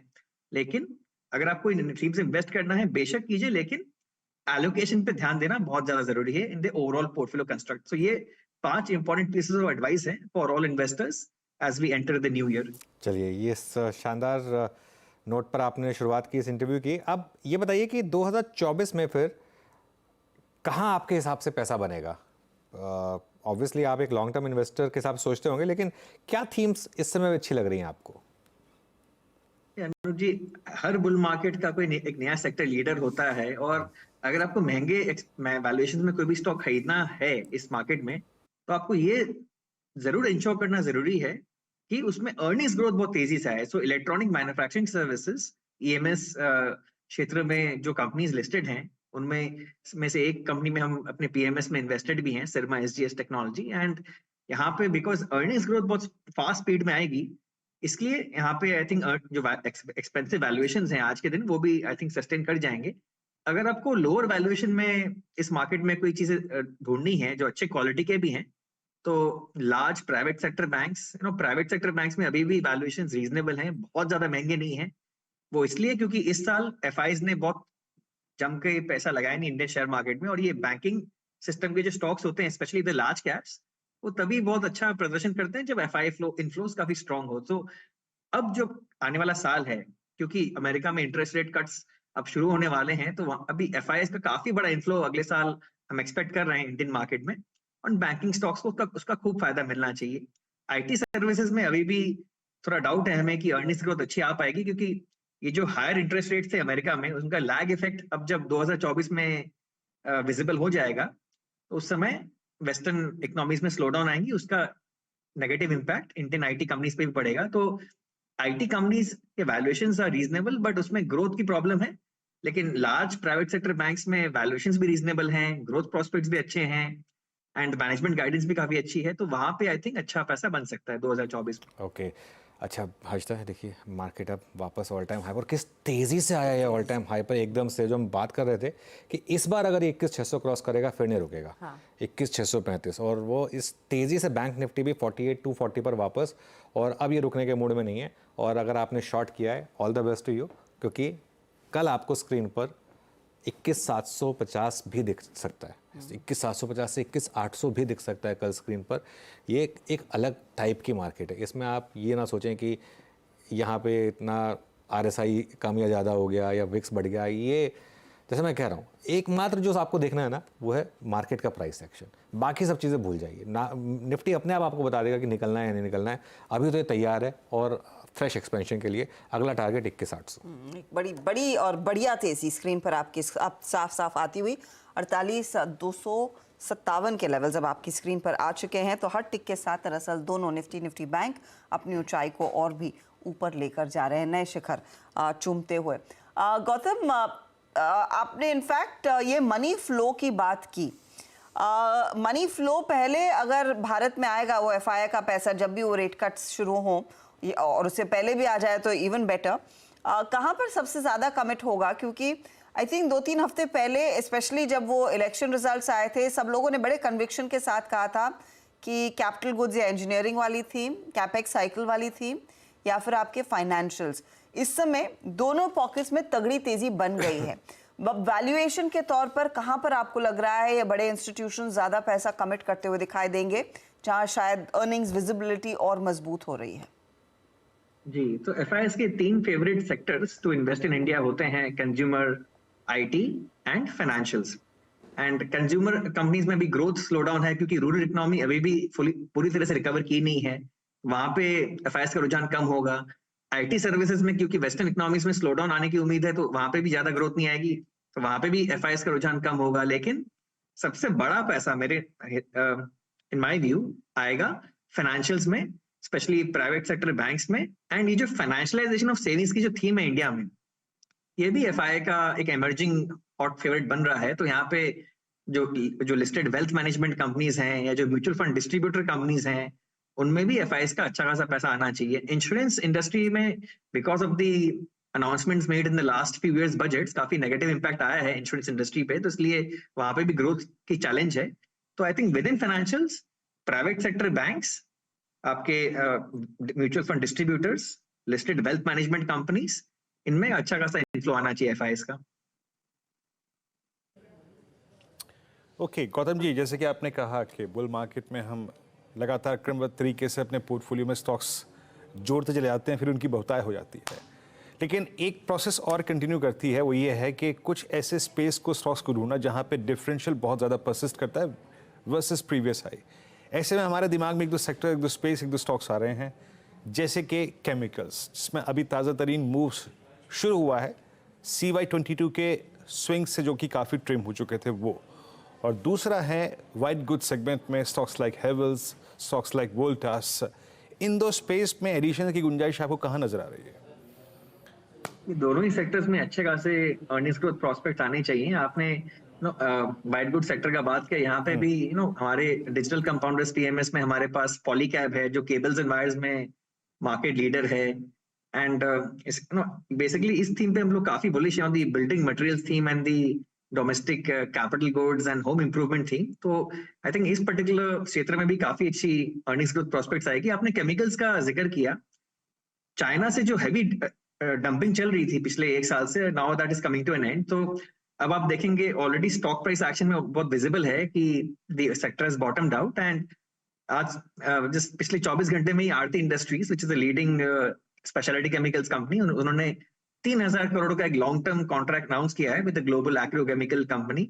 All these are initial signs of the speciality chemicals industry bottoming out, क्योंकि आरती इंडस्ट्री बेंजीन केमिस्ट्री में जो स्पेशलाइज करती है, that particular product acts as the bedrock or the foundation of the entire chemical industry. So अगर foundation आपका जो foundational company है आरती industries, अगर वो इतना अच्छा गाइडेंस दे रही है, तो इट्स प्रीटी ऑब्वियस कि पूरी इंडस्ट्री में अब ग्रोथ साइकिल रिवाइव करने वाला है। और आपने सही कहा, यहाँ पे जो डेल्टा होगा, जो रेट ऑफ चेंज होगा इन अर्निंग्स ग्रोथ, वो काफी बढ़िया आनी चाहिए यहाँ से। रेट ऑफ ग्रोथ तो आज बाजार दिखा रहा है 600 पॉइंट की तेजी निफ्टी बैंक में और 21,665। अनुज, जो 700 तो आज ही छू जाएगा। मैं वही आपको हर्षदा, आप बिल्कुल मेरे जो है ना, आपने बिल्कुल मुंह की बात छीन ली आपने। मैं एक चीज़ बताऊं, मार्केट में क्यों हमने सुबह एक चीज़ कही थी कि बुधवार, आखिरी बुधवार, उसकी बहुत वैल्यू होती है। ट्रेंड डे होता है ना, ये होता है, इसको बोलते हैं ट्रेंड डे। आप लगातार न्यू हाई बना रहे हैं, आपने एक न्यू हाई क्रॉस किया, उसके बाद आपको मार्केट ने 50-60 पॉइंट की डिप दी, और उसके बाद देखिए मार्केट किस तेज़ी से भागा। और जब हमने क्लोजिंग शो स्टार्ट किया था, तब जो हमने बैंक निफ्टी में मैंने एक व्यू दिया था कि ये यहाँ से तैयार है, वहाँ से 350 पॉइंट की रैली आ गई है बैंक निफ्टी में। और मैं एक चीज़ देख रहा था, सिर्फ एक आप देखिए किस लेवल का मार्केट में कॉन्फिडेंस आ गया। 21,800 की कल की कॉल, 21,800 की कल की कॉल मेरी स्क्रीन पर मेरे सामने 6 रुपये वाली कॉल, वो 22 रुपये तक पहुंची पिछले 5 मिनट में। ठीक है, बैंक निफ्टी के मैं उस समय जब मैंने एक व्यू दिया था, तो मैंने 48,300 कॉल को मैं ट्रैक कर रहा था, वो उस समय 60 रुपये पे थी। वो 60 रुपये वाली कॉल अब आकर पहुंच गई 220 रुपये पर। ठीक है, तो क्या होता है ना, ये मैं आपको फिर कह रहा हूँ, अप ट्रेंड में ना आपको क्वेश्चन नहीं करना है मार्केट को। बहुत अनकंफर्टेबल लग रहा है, लगने दीजिए। मतलब क्या होगा, स्टॉप लॉस लग जाएगा ना मैक्सिमम, वर्स्ट के सिनेरियो में। पिछले हफ्ते भी क्या हुआ होगा, चलिए ठीक है, पिछले हफ्ते मैं कहता हूँ कुछ लोगों का स्टॉप लॉस लगा होगा, जिन्होंने अगर अपना डीप स्टॉप लॉस नहीं रखा होगा, उनका स्टॉप लॉस लगा होगा। ठीक है, क्या होगा, स्टॉप लॉस लग जाएगा, बाहर हो जाएंगे आप मार्केट, उससे ज़्यादा कुछ नहीं होगा। दोबारा री एंट्री की अपॉर्चुनिटी देगा मार्केट, ऐसा तो नहीं है कि नहीं देगा। एक और चीज़, हम 21,750, 21,800 और उसके बाद 22,000, ये बहुत जल्दी आएगा मार्केट में, क्योंकि मार्केट में इस समय किसी को यकीन, आधे से ज़्यादा लोग तो इस तेज़ी पे यकीन ही नहीं कर रहे हैं कि ये तेज़ी इस लेवल की हो सकती है। हर किसी को लगता है कि डर लग रहा है। अच्छा, एक और चीज़, निफ्टी ने 1 साल में किया क्या है? अगर आप 1 साल का चार्ट देखेंगे निफ्टी का, निफ्टी ने बेयरली फिक्स डिपॉजिट को बीट किया है। अगर आप देखें आज की डेट में भी, आप वो 8-9% के रेट मिलते हैं, ये क्योंकि बीच में एक व्यू स्लिप दिखा रहा है, वरना अगर आप एक पॉइंट टू पॉइंट रिटर्न देखेंगे, ये 12 महीने का रिटर्न दिखा रहा है। अगर आप ईयर टू डेट देखेंगे तो उसमें आप नोटिस करेंगे, उसमें भी पिछले 3-4 दिनों में थोड़े ज़्यादा मूव्स बन गए इसके लिए, वरना लार्ज कैप्स ने कुछ किया नहीं अब तक। हम HDFC बैंक का 1 महीने का 10% का मूव देख रहे हैं, लेकिन 1 साल में क्या किया HDFC बैंक ने? कुछ भी नहीं किया। ये तो मेरे को लग रहा है कि लार्ज कैप्स में तो सस्ता अभी तेज़ी शुरू हुई है सिर्फ। और हाँ, ये है कि जितना आप ऊपर बाय करेंगे उतना आपका रिस्क रिवॉर्ड खराब होगा in terms of risk management. आज की डेट में रिस्क मैनेजमेंट अगर आप कर रहे हैं तो आपको 600 पॉइंट का स्टॉप लॉस लगाना होगा। पिछले महीने अगर आप कर रहे थे तो वो स्टॉप लॉस आपका 150 पॉइंट का था। ये बस इतना ध्यान आपको रखना पड़ेगा यहाँ पर। उस लिहाज से अगर आप देखिए इस साल की बात करें तो Reliance industries year to date ज़्यादा एक्शन नहीं दिखा रहा है। HUL, of course HDFC, Infosys, SBI, ये कुछ स्टॉक्स हैं जिन्होंने 2023 की बड़ी रैली में इतना योगदान नहीं दिया। यू नेवर नो, 2024 में इनकी बारी आ सकती है। इनमें से कोई जो आप इस समय प्रेफर करेंगे गौतम लेना? जो आपने नाम अभी मेंशन किए उनमें से HDFC बैंक हमारे डिजिटल कंपाउंडर्स PMS में है, और बैंकिंग क्षेत्र में आपको बेसिकली इन्वेस्ट करना है in the best quality managements and those lending institutions with a very good track record. तो एचडीएफसी बैंक का तो पिछले 30 साल का एस्टैब्लिश ट्रैक रिकॉर्ड है ही, और पिछले 3 साल में इसने बहुत लो रिटर्न्स दिए हैं, तो वैल्यूएशंस बहुत रीजनेबल हो गए हैं। इनफैक्ट एचडीएफसी बैंक के वैल्यूएशंस आज on a price to book and price to earning basis पिछले 20 साल के लो पे चल रहे हैं। तो आपको एक हाई क्वालिटी लेंडिंग फ्रेंचाइज मिल रहा है at a very reasonable valuation, and यहाँ पे लॉन्ग टर्म पोजीशंस इनिशिएट किए जा सकते हैं। ये स्टॉक रिकमेंडेशन नहीं है, और ये हमारे पीएमएस में हम होल्ड करते हैं। ओके अच्छा गौतम जी, जब एचडीएफसी बैंक का जिक्र होता है ना, तो मुझे इसमें आके मिल चुका एचडीएफसी बड़ा याद आता है। उस वक्त हमारे पास एक बेंचमार्क था एचएफसीज की प्राइस परफॉर्मेंस का। हालांकि इस बार जिस अनुपात में रियल स्टेट भागा, जिस अनुपात में आपके रियल स्टेट इंस्टीट्यूट भागे, उस अनुपात में एचएफसीज नहीं भाग पाए। Stocks like Can Fin Homes, LIC housing finance उतना नहीं भागा। इस स्पेस पे आपका व्यू क्या है इस वक्त?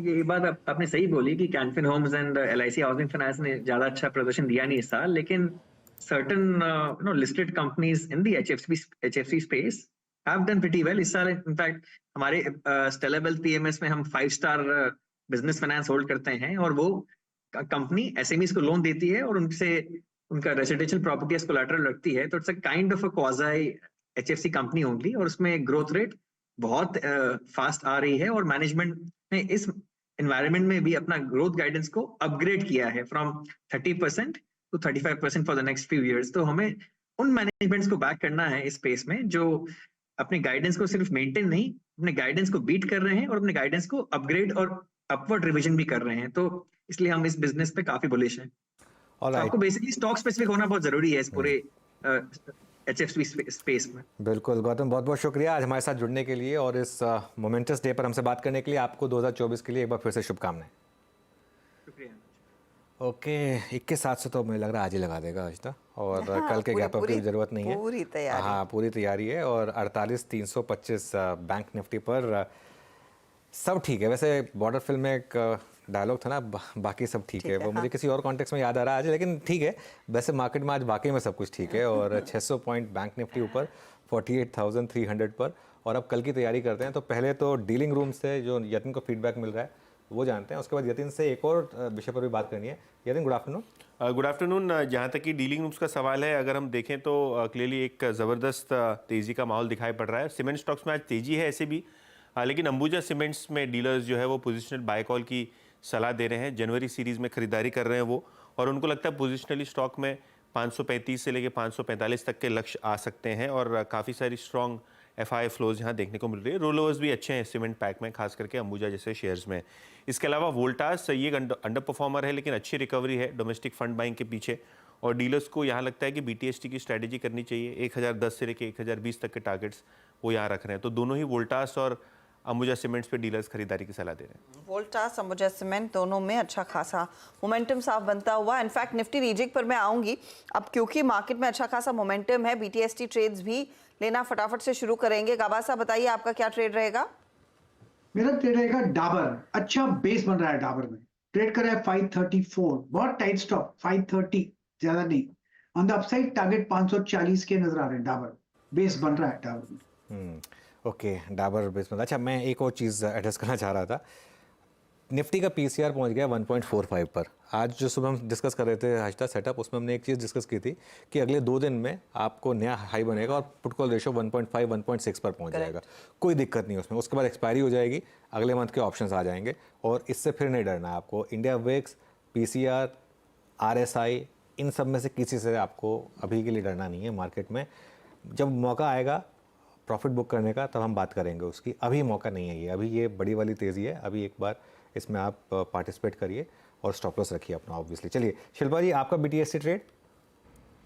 आज ये मेरा बीटीएसटी रहेगा पीडीलाइट पे। मुझे पीडीलाइट फ्यूचर्स यहाँ पे बहुत अच्छा लग रहा है, तो पीडीलाइट फ्यूचर्स में जैन सीरीज में बाय करेंगे। 2726 का यहाँ पे अभी प्राइस है, तो 2700 के स्टॉप लॉस से फॉर टारगेट ऑफ 2770 से लेकर 2790। ओके पीडीलाइट जैन फ्यूचर्स 2726 पे बाय करना है। अगला ट्रेड मानस से पिक करते हैं। मानस आपके कैरी करेंगे थर्सडे मॉर्निंग के लिए? जी, तो एल&टी फाइनेंस होल्डिंग में खरीदारी करेंगे। 20-डे मूविंग एवरेज रिगेन हो गया है। 60 मिनट चार्ट पे आपको higher tops higher bottoms clearly दिखेंगे। तो एल&टी फाइनेंस होल्डिंग के फ्यूचर में खरीदारी करनी है। 154 का स्टॉप लॉस लगाइए और 160 रुपए के टारगेट सेट करिए।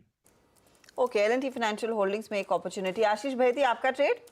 जी, हर्षिता मैम, एसीसी पे बीटीएसटी के तौर पे खरीदने की सलाह रहेगी। हमें लग रहा है कि जिस आपका सेटअप बना है इसमें 2250 तक के लेवल्स देखने मिल सकते हैं, तो खरीद इसमें पोजीशन बनाने की सलाह। जो स्टॉप लॉस इसमें मेंटेन करना है 2120 का एक एसएल मेंटेन करें। तो ये आपके लिए एसीसी। तो पहले अंबुजा का जिक्र मुझे याद है यतिन ने किया था डीलिंग रूम में, अब एसीसी पर भी एक रिकमेंडेशन आ गया। ये है वो थीम्स जो हमारे जानकारों ने आइडेंटिफाई की हैं कल के लिए बीटीएसटी कॉल्स। चंदन भी है। चंदन, आपका ट्रेड क्या रहेगा?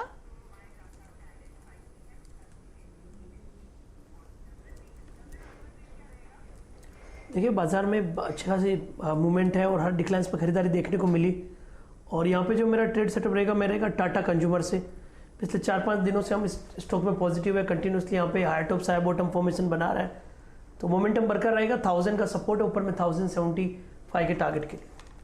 ओके, चलिए अब यतिन के पास वापस चलते हैं और वो जो दूसरी चर्चा उनसे करनी थी, जो निफ्टी का रीबैलेंसिंग होने वाला है और जो नोवामा की रिपोर्ट आई है वो क्या कह रही है, यतिन बताइए। तो देखिए, कल निफ्टी का रीबैलेंसिंग होगा और आखिर के आधे घंटे में आपको ये रीबैलेंसिंग होता हुआ दिखाई पड़ेगा।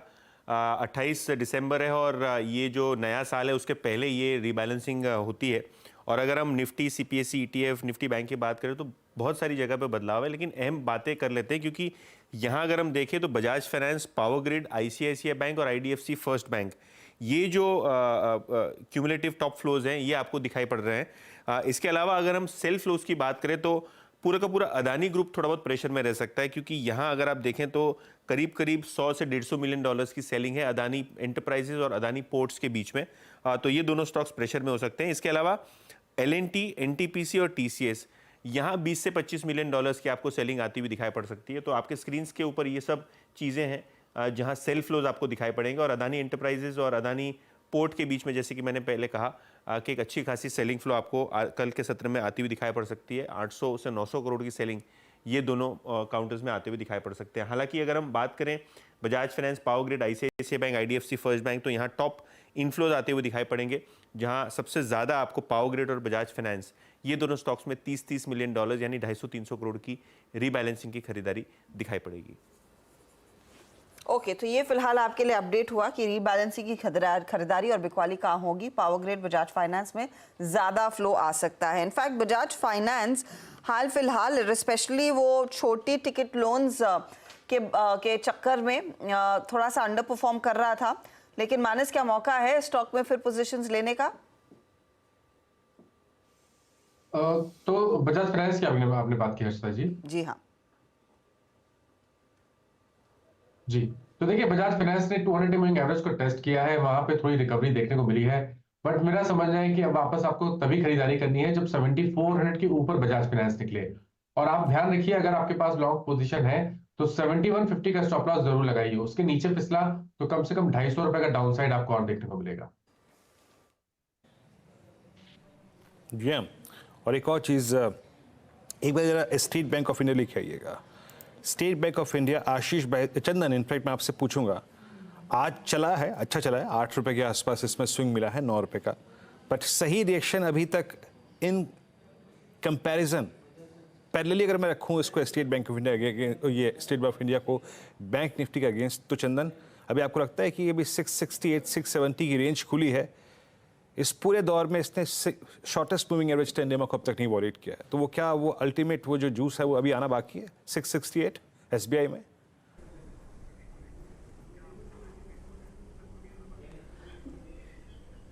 बिल्कुल, बैंक निफ्टी में भी आप देखोगे तो 10-12 दिन का कंसोलिडेशन ब्रेकआउट हुआ है और नया मुंह यहाँ पे बन रहा है। और इस विशेष तरह एसबीआई की बात करें तो ये लगभग जो पिछले 6 दिन का कंसोलिडेशन था कंप्लीट हो चुका है। उस कंसोलिडेशन में हायर बेस बना रहा था, जैसा कि 615, 627 और अभी 640, 639 के आसपास, तो बिल्कुल पॉजिटिव मूव बनना चाहिए। 636 का सपोर्ट है, ऊपर में लगभग 665 के टारगेट के लिए। तो ये फिलहाल आपके लिए एसपीआई, लेकिन निफ्टी 21,667 के आसपास, 670 के आसपास कारोबार करता हुआ। अनुज, दोनों हाथ से ले जाना है ऐसे? देखिए, इसमें एक इशू होगा, अब मैं आपको बताता हूँ इशू क्या होगा। इसमें आप कैरी करेंगे ना पोजीशन, एक प्रॉब्लम ये आएगी कि एडजस्टमेंट की वजह से आपको कल सुबह दिखाई देगा कि आप लॉस में, क्योंकि जो निफ्टी का एडजस्टेड क्लोज है वो लास्ट 30 मिनट की वॉल्यूम वेटेड एवरेज प्राइस के हिसाब से होगा, बैंक निफ्टी में भी वो होगा। तो अगर आप इस प्राइस पर लेंगे तो वो आपको कल दिखाएगा कि सुबह सुबह फॉर एग्जांपल अगर क्लोज दिखाएगा 21,650 पर, ये पॉसिबल है। लेकिन उस चीज़ को आपको समझना है कि वो उससे कुछ फ़र्क नहीं पड़ता है। अगर आप लॉन्ग हैं तो आपको लॉन्ग कैरी करना है। फ्रेश लॉन्ग आपको अभी करना है, यानी ये मतलब आपके ऊपर है, क्योंकि कल मुझे तो लग रहा है कि गैप डाउन नहीं होना चाहिए, लेकिन हो सकता है एक बार के लिए मार्केट 40-50 पॉइंट नीचे खुल जाए क्योंकि एक्सपायरी है। लेकिन मैं ये कहूँगा कि अगर आप लॉन्ग हैं तो आप कैरी करके जाएं, फिर ना घबराएं। फिर आप एक ये ना सोचें कि मैं यहाँ पर बुक कर लूँ, कल सुबह मैं फिर एंटर कर जाऊँगा, क्योंकि कल सुबह पता नहीं ना मार्केट अगर गैप अप हो गया तो आप क्या करेंगे। और अगर आपने पिछले 1 घंटे में भी लिया है, आपको अच्छा खासा प्रॉफिट बन रहा है, तो मेरे ख्याल से आपको लॉन्ग कैरी करना चाहिए। और एक चीज़ मैं बोल रहा हूँ, अब तक मेरा कन्विक्शन था कि सिंपल सिर्फ निफ्टी पर कन्विक्शन था, कल मुझे लग रहा है बैंक निफ्टी की बारी है। अब मुझे लग रहा है कि यहाँ से चलने की बारी आ गई है बैंक निफ्टी की। बैंक निफ्टी ने आज मुझे वो क्लोज दे दिया जिसकी मुझे एक ज़रूरत थी, 48,000 के ऊपर, और प्रीवियस ऑल टाइम हाई के ऊपर क्लोज आ गई। Forget about intraday high, previous closing intraday high के ऊपर आज क्लोज है। जो हमारा प्रीवियस इंटरडे हाई था उसके ऊपर आज क्लोज है, चाहे लास्ट के 8 मिनट में कुछ भी हो जाए, क्लोज जो है वो आपकी 48,240 के ऊपर ही आने वाली है, ठीक है, मतलब उसके आसपास आने वाली है। ये अपने आप में बड़ा पॉजिटिव है। बैंक निफ्टी मुझे लग रहा है कैचअप रैली पॉसिबल है, और 21,800 निफ्टी पर, और बैंक निफ्टी में मुझे लग रहा है 48,700, 600 to 700 ये पॉसिबल है बैंक निफ्टी में। एक्सपायरी है, ट्रेंडिंग सीरीज है, हाईएस्ट पॉइंट पर जाकर बंद होगी, हाईएस्ट पॉइंट पर। ये रूल है मार्केट का, एक कुछ अनरिटन रूल्स होते हैं। क्यों वेंसडे ट्रेंडिंग होता है, क्यों उसके बाद थर्सडे को आप नॉर्मली देखते हैं कि मार्केट एक्सट्रीम पर बंद होता है, क्यों? क्योंकि जो भी मार्केट के अगेंस्ट खड़ा है उसको अपनी पोजीशन कल कवर करनी है। एक सिंपल रूल है मार्केट का, इसके लिए मुझे लग रहा है कल भी रैली पॉसिबल है, और उसको निफ्टी बैंक शायद लीड करेगा आज तक। एक बढ़िया मूव की तैयारी आप कर लीजिए। आपके पास विकल्प 2 हैं, इनफैक्ट एक ही है, जो है कि तेजी में रहना है, और चाहे तो आप यही पोजीशन कैरी करें। नई पोजीशन में आप थोड़ा सा हो सकता है कि कल की ओपनिंग देखकर थोड़ा सा चौकन्ना रह जाए, लेकिन best is to carry today's position forward, उसमें दो राय नहीं है। तो 48,265 के आसपास वो ट्रेड्स इस समय बैठते हुए दिखाई दे रहे हैं। वीरू, कुछ डेटा पॉइंट्स आप सामने रखना चाहेंगे कि वायदे बाजार में स्पेशली रोल्स की सिचुएशन कितनी मजबूत होती हुई दिखाई दी है? क्योंकि मुझे याद है सुबह से हम बायोकॉन मेंशन कर रहे थे, 100% का रोल, गोदरेज प्रॉपर्टी में बहुत स्ट्रॉन्ग रोल ओवर देखने को मिला है तेजी की तरफ। जी, पहले हर्षदा इंडिसेस के रोलओवर्स को देखते हैं। अगर आप इस वक्त इंडिसेस को देखें, अगर मैं इंडिसेस डैशबोर्ड को देखूं तो इस वक्त निफ्टी में करीब 56% रोलओवर्स है, यानी एक्सपायरी माइनस वनडे जब ये आज की भाव कॉपी लोड होगी उस वक्त ये रोलओवर्स लगभग 62% हो चुके होंगे। मेरे को लगता है अगर कल का दिन भी अच्छा रहा, हमारे फेवर में रहा, और हम 21,700 750 की ट्रैजेक्टरी तक गए, तो ये रोलओवर 76-75% की रेंज में होंगे, वो एक अच्छा रोलओवर होगा। उसके बाद जरा एक बार बैंक निफ्टी के रोलओवर्स पे आते हैं। बैंक निफ्टी जो कि आज अपने करियर की हाईएस्ट क्लस्टर बंद हो रहा है, यहाँ पे अभी भी दैट मीन्स जो आज नेक्स्ट सीरीज में काफ़ी लॉन्ग राइड हुए हैं आज तक, स्पेशली HDFC बैंक, जो इसने आज सुबह एक स्विंग लिया, आज बड़े कॉल राइटर्स के जोन को ट्रैप किया, उसके ऊपर आ गया। उसके बाद मैंने देखा specially bank Nifty rollover pickup हुआ है मिड सेशन के बाद, 60% रोलओवर्स ऑलमोस्ट अगर आप देखें तो यहाँ पर बैंक निफ्टी में। और आप जरा एक बार HDFC बैंक रोलओवर्स देखिए, 71% रोलओवर। और कुछ दिग्गज, मैं मेटल्स में दिख रहा हूँ हर्षदा, मेटल्स में एक JSW स्टील रखिएगा, मेटल्स में जरा डायरेक्टर साहब एक बार JSW स्टील रखिएगा, बहुत strong rollover, almost day high की ट्रैजेक्टरी में जाके ये स्टॉक को क्लोज होने की तैयारी करता हुआ, यहाँ पे रोलओवर्स लगभग 66% है। रिलायंस को एक बार लेके आइएगा, रिलायंस के रोलओवर्स, और उसके बाद डायरेक्टर साहब सीधे के सीधे आप उस शीट पे आइएगा जिसमें हम लॉन्ग शॉट देखते हैं। रिलायंस में रोलओवर्स करीब 55%, और एक और काउंटर अभी जिसका मैं जिक्र करा था, स्टेट बैंक ऑफ इंडिया, आपकी स्क्रीन पे आएगा, लगभग इसमें भी 61% रोलओवर। लेकिन मैं फिर कहूँगा हर्षदा, HDFC बैंक इस बार रोलओवर शीट पे, और दिसंबर की सुपर परफॉर्मेंस के बाद सबसे एग्रेसिव स्टॉक फ्यूचर है पूरे बैंकिंग बास्केट में। लॉन्ग शॉट वाली जो प्लेट लेके आई है वो रखिएगा स्क्रीन पे, एक बार उसको भी देख के अंदाजा लगाने की कोशिश करते हैं। आपकी स्क्रीन पे आएगा 48 लॉन्ग्स, शॉर्ट कवरिंग 75 पे।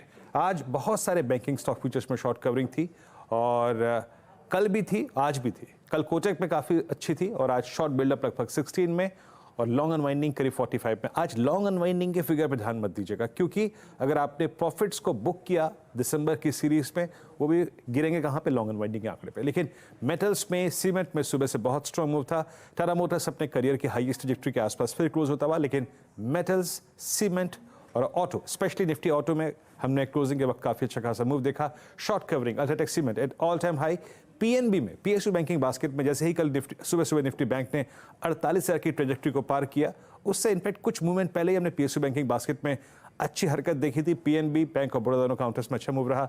Bajaj auto all time high, और जैसे कि मैं कह रहा था शॉर्ट कवरिंग जेएसडब्ल्यू स्टील में आपकी स्क्रीन पे इस स्लाइड को नहीं देखते हैं, बट स्टिल कमिंस इंडिया, महानगर gas, city union bank, ONGC, auto and pharma, ये कुछ काउंटर्स जहाँ पे आज लॉन्ग अनवाइंडिंग देखी गई, शॉर्टिंग देखी गई। और लॉन्ग अनवाइंडिंग के स्टैट्स ये रहे, पीएफसी, आरईसी, वेदांता, कोरोमंडल और मेट्रोपोलिस। हर्षदा ओके, अच्छा हर्षदा वॉल पे जाने से पहले बस एक चीज़ कह रहा हूँ, 100 सोनार की एक लोहार की वाली बात इस महीने एचडीएफसी बैंक ने साबित की। 11% 12% का मूव मेरे ख्याल से अब इस महीने में एचडीएफसी बैंक में। एक बार जरा बैंक निफ्टी एचडीएफसी बैंक का चार्ट देख लेते हैं और एक बार उसके बाद उसको कंट्रीब्यूशन में रिफ्लेक्ट करते हैं बैंक निफ्टी के, उससे आपको समझ में आएगा। ये खैर आज का चार्ट है, करीब 1.5% ऊपर। एक बार इसका एक महीने का चार्ट लिया है, हाँ एक महीने में करीब 11.5% के मूव। 11.5% एचडीएफसी बैंक चला और इसका करीब 30% वेट है, तो आप सिंपल कैलकुलेशन हो गई 3% के करीब बैंक निफ्टी के मूव में एचडीएफसी बैंक ने कंट्रीब्यूट किया इस महीने। और आप सोच लीजिए कि किस लेवल का कंट्रीब्यूशन रहा है। करीब 1200-1300 पॉइंट बैंक निफ्टी की रैली में जो इस महीने आई है उसमें एचडीएफसी बैंक ने अकेले कंट्रीब्यूट करे। आज की रैली में ऑलमोस्ट हाफ आज था, 263 पॉइंट। जी हाँ, यही इनफैक्ट बाहुबली निफ्टी बैंक का, जिसने पूरी चाल और इसी का इंतजार था कि जब ये चलेगा तो निफ्टी बैंक में दरअसल वो बड़े मूव की तैयारी होगी, जो आपको आज स्क्रीन पर दिखाई दिया है। 585 पॉइंट की बढ़त पर हम जाकर जो टिक रहे हैं। चलिए वॉल पर आते हैं और इस तेजी को यहीं से एंजॉय करते हैं। 229 अंकों की बढ़त पर निफ्टी 50 जाकर टिकता हुआ, 1% का एक्शन, 1.1% की तेजी निफ्टी बैंक में। और ध्यान दीजिएगा आज 72,100 के पार पहली बार सेंसेक्स भी निकलता हुआ दिखाई दिया है, तो ये भी दरअसल 750 पॉइंट की बढ़त को एंजॉय कर रहा है। अक्रॉस द बोर्ड 1% तक के गेन्स देखने को मिले हैं। मिड कैप इंडेक्स, इसकी जो तेजी है, इसकी जो चमक थोड़ी सी आज फीकी पड़ेगी, लेकिन 165 अंकों का इजाफा वहां पर भी देखने को मिला है। निफ्टी आईटी मजबूत रहा है। आज ऑटो कंपनियों में जोरदार तेजी बनती दिखाई दी है। Bank Nifty, PSU bank stocks, इन सब में तेजी ऑफ कोर्स रही है। कुछ स्टॉक्स जहां पर सबसे ज्यादा एक्शन रहा वो मैं आपकी स्क्रीन पर फटाफट से लेकर आऊंगी। पहले तो बैंक्स पर ही नजर रखते हैं। एचडीएफसी बैंक टॉप परफॉर्मर है, 1700 के ऊपर का क्लोज आपको दिखाई देगा आ जाता हुआ।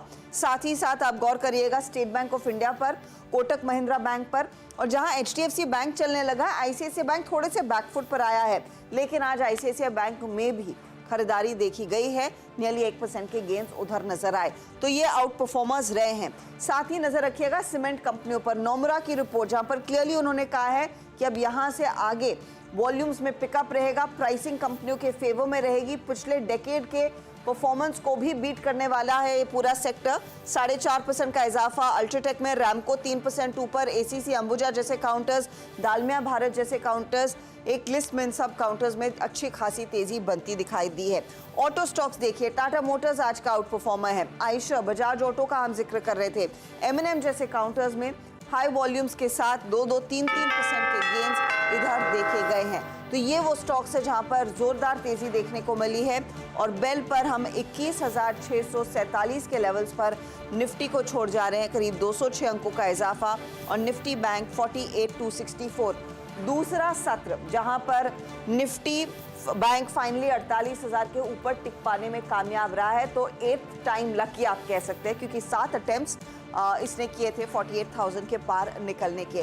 हीट मैप अब आपकी स्क्रीन पर आ जाएगा, वहां पर आपको मार्केट ब्रेथ पूरी तरह से दिखाई देगी। एकदम तेजी में बाजार, हिंडाल्को, जेएसडब्ल्यू स्टील और एडिशनल गेन्स दिखाने में कामयाब। टाटा कंज्यूमर में तेजी, एलएनटी जैसे काउंटर्स में तेजी, इन्फोसिस, भारती एयरटेल, ये देखिए सभी वो दिग्गज हैं जिन्होंने आज भागीदारी अपनी अपनी दी है, पार्टिसिपेट किया है इस तेजी में। और ऑफ कोर्स रिलायंस इंडस्ट्रीज का भी साथ रहा है, 2581 के लेवल्स पर ये जाकर टिका। सरकारी कंपनियां थोड़े से बैकफुट पर थी, ONGC, NTPC and the likes, तो वहां पर हल्की सी मुनाफा वसूली, लेकिन कुल मिलाकर एक शानदार सत्र। रिकॉर्ड ऊंचाई पर निफ्टी बैंक, रिकॉर्ड ऊंचाई पर निफ्टी, एक और सेंसेक्स भी आज क्लोज होते हुए। चलिए सीधा सौदा में आज ये नीरज और यतिन के बीच का मुकाबला, रिटर्न्स क्या बने हैं। मैथिन अलॉय 7.5% से ज्यादा भागा, कंसाई नेरोलॉक 3% ऊपर, एल्केम लैब्स 2% ऊपर, प्रोटीन ईगव टेक में लगभग 1% के गेन्स देखने को मिले। अब आइएगा यतिन के परफॉर्मेंस पर, तो वीपीआरपी करीब 4% के गेन्स पर, south Indian bank, SBI, L and T ये दूसरे गेनर्स रहे हैं जहां 1.5% की तेजी बनी। बिल्कुल, तो चलिए फिर एकदम हाईएस्ट पॉइंट पर जाकर आज हम बंद हुए हैं 21,647। देखिए ये वो उस एडजस्टमेंट का इम्पैक्ट हज था जो हम डिस्कस कर रहे थे कि अगर आप 650 के हाँ वो इसके आसपास आएगा, तो अगर आपने ले लिया 21,666 पर तो एक बार के लिए आपको दिखाएगा कि शायद उससे नीचे है, लेकिन उससे कोई घबराने की ज़रूरत है नहीं। बैंक निफ्टी का फाइनल क्लोज 48,282, ये शानदार क्लोज है। और ये शानदार क्लोज इसलिए है क्योंकि आज की जो क्लोज है वो अब तक के इंटरडे हाई से भी हाईएस्ट है, उससे भी ऊपर है। Forget about all time closing high, वो तो हमने लगा ही लिया, लेकिन जो उससे अब तक के इंटरडे हाई से जा रहे थे उसके ऊपर हम क्लोज हुए हैं आज। ये अपने आप में एक स्पेस ओपन करता है नए इन्वेस्टर्स, नए ट्रेडर्स जोड़ने के लिए, जो मेरे ख्याल से आप कल से देखना शुरू करेंगे। और कल एक्सपायरी भी है। वीरू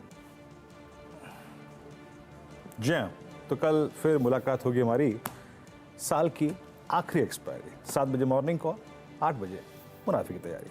नमस्कार।